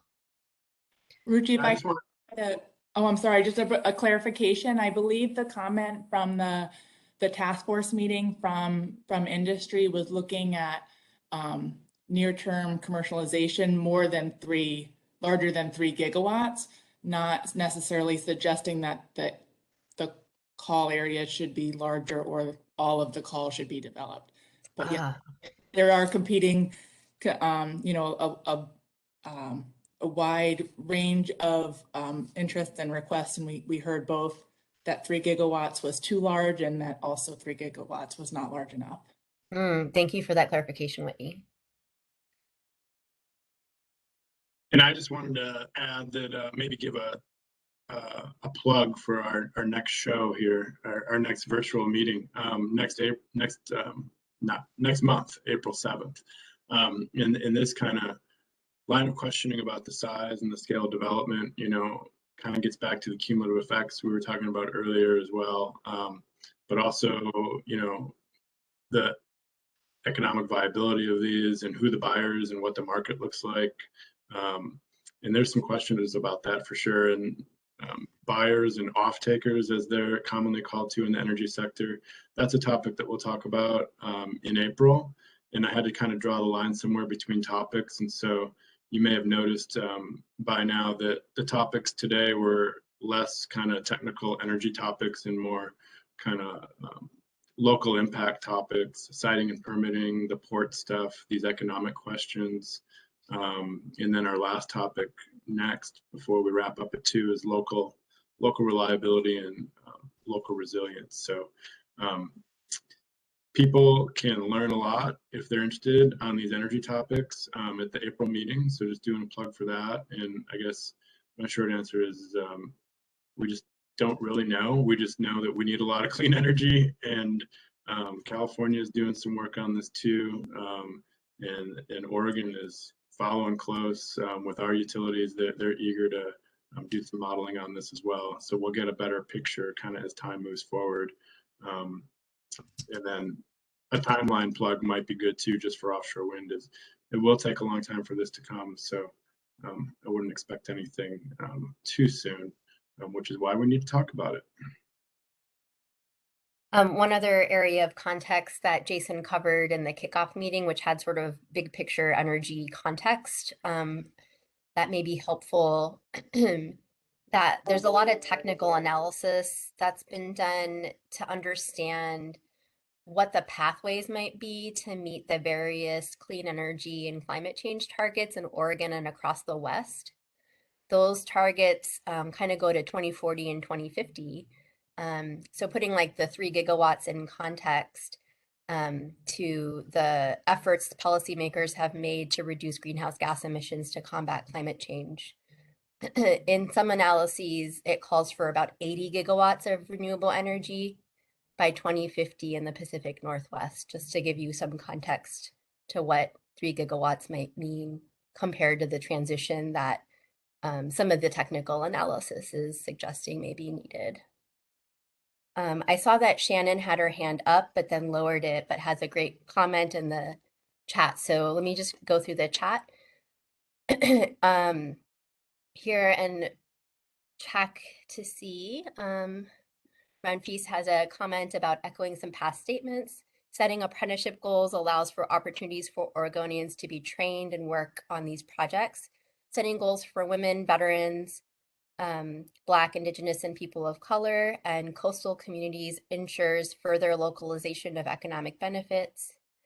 Shannon has a comment about investments from industry resulting in direct benefits to fishing communities. The Pacific Fishery Management Council's Climate and Communities Core Team issued the 2040 scenarios for West Coast fisheries, and she's added a link to a PDF in the chat. Climate change and globalization of the market, aging infrastructure, fleets and workforce instability are all factors threatening our Pacific Coast fishing communities. I'm just wondering if there might be a holistic approach to our port facilities that might include not only direct infrastructure investments for the support of floating offshore wind, but also strategic investments to ports like Port Orford designed to strengthen our sustainable fishing communities and families. It's actually reminding me of a comment Ron Feast made earlier about thinking about what other sort of port investments might be helpful to the economy.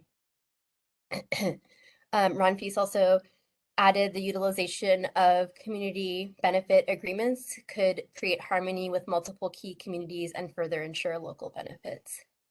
Thanks for that comment. Just keeping an eye on the time here. We have 2 more topics to cover.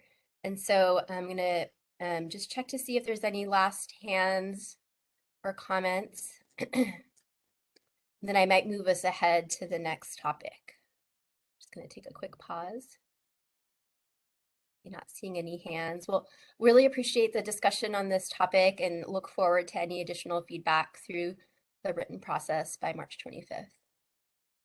Go ahead to the next topic, Jason. Thank you. Okay, as I mentioned, kind of keeping it local to some extent here with the topics today, local reliability and resilience. This, you know, it is an energy topic, but kind of a local energy topic.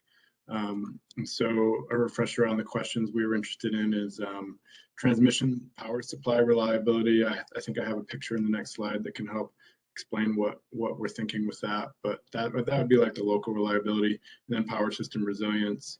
And resilience and reliability are a little different concepts. Resilience is more for like extreme events that are completely out of like the maybe forecasted expectations. Local reliability are still kind of maybe brownout or outage events or power quality issues, but are more common to some extent. And so the map, you know, it's probably bigger for some folks. It looks a little small for me, but the main takeaway here is just to kind of put up a picture of how the coast kind of currently gets really the lion's share. Almost all their electricity is supplied to them via these transmission lines that cross not only the coast range, but then a lot of the bigger generating projects are even further east of the Cascade Range. So you're kind of going over really long stretches of transmission lines. And I'm not sure what the best analogy is off the top of my head, but at the end of the line, you're getting a weaker signal. You know, there's a lot of power engineering that helps boost that and ensure, you know, power supplies as best as it can be. But there is some thinking and some feedback and some studies that have looked at this at a high level that suggest offshore wind, you know, coming in, interconnecting to the coastal grid would supply, you know, some pretty significant power, and it would be coming, you know, via a shorter transmission pathway. And so that could help kind of increase the power quality up and down the coast to some extent. So that's kind of the feedback we got related to that. It could help reduce reliance on those transmission lines. It could help avoid inland transmission constraints. Let's see, what's the last here? Yeah, and all these benefits could be kind of increasing importance and heightened, so to speak, if the loads on the coast increase, like projections are forecasted across other parts of the state with electrification of buildings. Everybody's probably seen a lot of commercials more recently for the electric vehicles that are getting made by our auto manufacturers. So as those get bought and as more people drive those and more charging infrastructure gets put in, loads could increase. And so anything to kind of help bolster supplies and power quality could be beneficial for that. The other common themes were related to this resilience that I tried to give a really high level definition of. So wildfires would be a great example of something to think about when it comes to resilience. Like I'm not sure if there were any outages that affected the coast in 2020, but this was a snapshot from back when we had those Labor Day fires that were pretty bad. And it looks like there were some smaller fires that did impact the coast. And I guess the takeaway is there's lines that get de-energized when these wildfires happen. And then that can just kind of limit the amount of power that gets transferred to the power grid and across the power grid. And so the coast is kind of vulnerable with this. So a lot of the feedback we had was related to, kind of bolstering resilience for the coast with offshore wind, giving it access to a new resource from the west, which currently is just a wide open ocean with no power. And then I think we'll talk about next month in April about how this could also even spread some benefits beyond just the coast and help the power grid as a whole. So also some references to storage. The more storage you have, the more resilience you're going to have. The timescales, are different, but it could really be good for shorter term events, microgrids, at-home storage, community center storage projects, and that can also help integrate offshore wind and kind of help maybe balance a little bit of the need for transmission. So that was kind of the feedback we had there. And we're doing pretty good on time. We did carve out some Q&A time at the end. It sounds like we've kind of been front loading a lot of questions, which is great. And then I'll wrap up a little bit with next steps. So let's spend a few times hearing about reliability and resilience. Great, thanks, Jason. So this is that time to just think about the themes that Jason synthesized from the comments we've heard so far on this topic. If you have information or perspectives that might differ from those themes, want to elaborate or emphasize something, if you have thoughts on topics for more study or engagement or just some brand new thoughts, this is the time to do that. Next slide, please. And then here's sort of a summary page of what Jason talked about. And in the chat, I've put the same questions I just read out loud. I'm going to pause to see if there's any hands raised while I look at the chat. I see a comment from Mark Freeman, big difference between power quality and power capacity and resiliency. No issues with power quality on the coast. Thanks for that comment, Mark. I'm curious if the power quality issues comment there is something that's based on your experience, or if you might have some data or studies to share on that. If so, we could include that in our report if there are some studies to reference. We see a hand up as well from Harvey. So Harvey, we're gonna call on you next. I've just retired from Bonneville Power Administration. I'm a mechanical engineer. Years ago, back in the 80s, Bonneville had an experimental superconducting magnetic storage study, and that device is you got a cryogenic coil cooled about 9 degrees Kelvin, and they used that to store electricity. And also, it also was a good way of cleaning the power. The experiment was successful. It was dismantled, but I think the technology has improved over the years because of this wind energy. One of the problems is there's a peak demand and there's low demand. This might be one way of providing storage of electricity while there's a low demand. The electricity will be pumped into the, not pumped, but stored in this douar, or there's coil, superconducting conducting coil. And then when you need the power, you just tap it, and then you put through a inverter to convert it to AC power. I would just say maybe the other way is large storage batteries or lithium batteries. I'm just suggesting maybe you ought to do a study on that, see what the benefits. There's also hydrogen, converting the electricity to hydrogen, then converting back to electricity through a fuel cell. I'm suggesting maybe you ought to do a study on maybe on storage methods for electricity and see what is most economical, or what, you got to look at maintenance, reliability, and they look at the technologies that I think the technology for reciprocating magnetic storage is much more improved now than back in the 80s. And it might be more feasible. It might, or you might want to develop a test bed to see how these different technologies work. You just compare them, see how they work, get some research money or something to see if that would work. That's great. Thank you so much for those comments, Harvey. I'm not as familiar with the coiled approach, but that is something that we've noted down. And we actually do have an ongoing study. A different staff is working on it related to renewable hydrogen, and we'll put a link to that study in the chat in case you're interested in it. Yes. Thank you for that comment.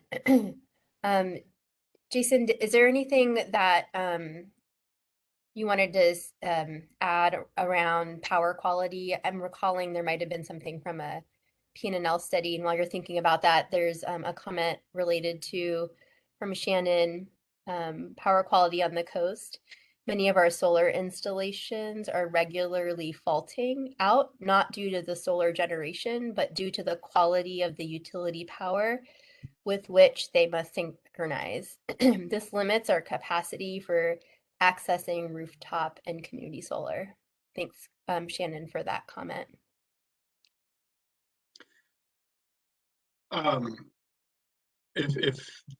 If anybody was looking for more on power quality, there was some references to that in the literature review and the references we cited. I don't know the details of the quality currently, and I'm sure it differs by location and differs based on the day, or the season. So there's probably a lot of different ways to look at that. But it was just generally flagged, and we're just highlighting it at a high level. So. Great. Thanks.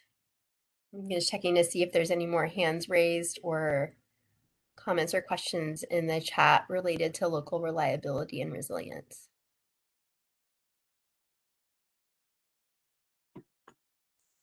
Not seeing any hands raised yet. Just pause. I think Mike just raised his hand, so we'll go ahead and call on Mike and unmute him for his comment or question.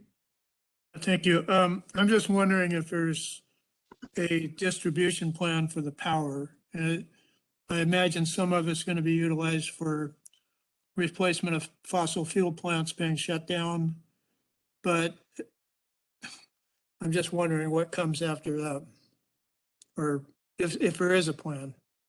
Mm-hmm. Thanks, thanks, Mike, for that question. I know Jason has done a good job of covering this in some other forums. Jason, do you want to provide a little bit of information on that question?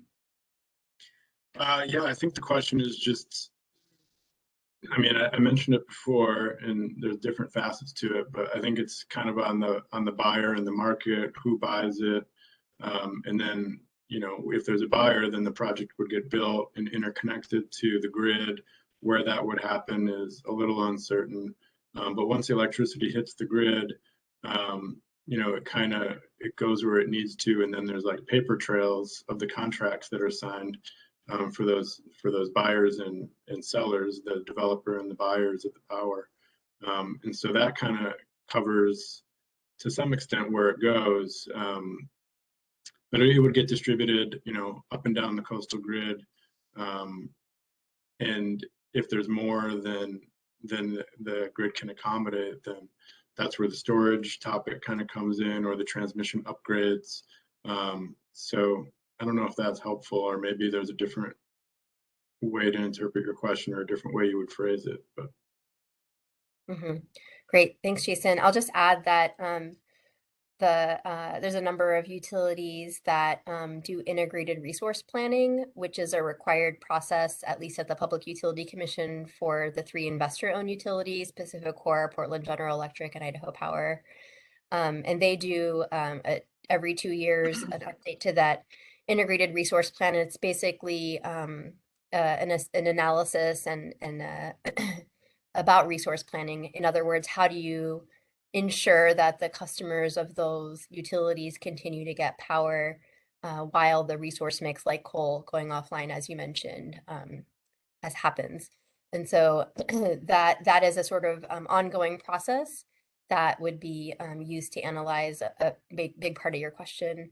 And then the other thing I'll mention is the Northwest Power Council does a regional study for Oregon, Washington, Idaho, and part of Montana that also looks at sort of the regional look on power related to a number of factors.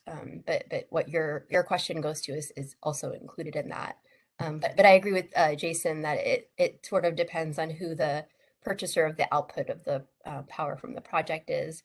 But the reality of sort of the physics of the grid is that it would be used wherever the power is needed at that moment. Let's see here. There's a couple more comments and questions in the chat that I'll speak to. Mark is asking, can you give a link to the power quality report you're referencing? I work for utility on the coast and we rarely have customer complaints about power quality. Thanks. Thanks, Mark, for that. And also thanks for being on the line. We have a really a soft spot for utilities, are a big part of the work we do. So thanks for being on the line here. Sean from PGE talks about, has a comment, oftentimes people think of power quality related to reliability, but depending on the perspective, they can mean different things. And then Jason shared the Pacific Northwest National Lab link for a technical report. Okay, we're going back to the raised hands. I see that Harvey has his hand raised, and then Sean after that. So go ahead, Harvey. We'll unmute you. Thank you very much. I have another comment. Thinking about the reliability of these wind generator turbines. You're out in the middle of the ocean. It's not very often, but you have storms like the Columbus Day storm and the storm of December 12th, 1898, had hurricane force winds. I think at Cape Blanco, wind speeds were up to, and the Columbus Day storm was 100, I think a Coast Guard guy told me best, about 150 miles an hour. And you got this hurricane force winds bearing down on this wind farm. You have provisions of, is there going to be the connections be there be such that they're strong enough to withstand not only the high wind, but also the large waves? You could get 30, 40, maybe 50-foot high waves. And what happens if they snap the anchor cables, and then you got this wind generator floating around in the ocean, and it's now becoming a hazard to marine traffic? Are you going to have a radio transmitter on it or something that's able to track this thing if it breaks loose? What are the provisions you have for that type of scenario? That's great. Great comments. It's actually kind of prescient because our April 7th public meeting is going to cover in more specificity some of the energy related topics and turbine and platform technology that you might be raising. So it's actually a great segue. Also noting that we only have about 5 minutes left in the meeting today. But I think we've had a really great discussion on local reliability and resilience. I think we're going to need to skip our last topic and just move that to our next meeting on April 7th in the interest of time, but also wanted to encourage any additional written feedback on local reliability and resilience by March 25th. Thank you so much for your comments and questions on this topic. There's just a few slides on next steps, but I did see Rep. Brocksmith come on video to see if you wanted to, okay. So I think we'll skip the draft literature review and move this to the next meeting. And then we'll spend a few minutes with Jason talking about next steps. Go ahead, Jason. Great. Yeah. And the literature review topic is all I was going to do is flag a few things that were raised within the confines of these topics. And it was very minimal. And it was kind of like the miscellaneous questions. So we're not missing much. And the feedback's all visible online. And more opportunities for commenting, which is what I'm talking about here, which is the same link we used the first time. So, you know, as easy as it can be for remembering, or just coming to the PowerPoint here and clicking, or going to the Floating Offshore Wind website. We have up, all the links are there too. And as you'll see, I don't know how visible it is, but just the topics we covered today are kind of bolded and bulleted here. And we have different boxes in the online comment portal for these topics generally, for anybody to add any more things I thought about after hearing everybody's discussion today. Just a reminder of that we have some required fields, and then you just hit next, and that saves what you've submitted, but it won't fully submit until you click through all the topics and then hit submit. And so if you could do that, for those of you who are interested, over the next couple of weeks by March 25th, that would be great. Nothing really to add. I think I could mention again, the idea for another meeting after April 7th. We did a great job today. I felt like we kind of hit the Goldilocks, area of feedback, not too much, not too little to overwhelm the agenda. It's kind of hard to build these and estimate the times for each of these topics, but I think we did a great job. Maybe that was just by luck, but we'll do another 4.5 hour meeting in April on these energy topics. Maybe I should have led with something like this, but here it is at the end. We covered these more local, less hard energy topics today, and then April 7th is more the hard, as in like more technically angled, sharp-edged energy topics. So there you go.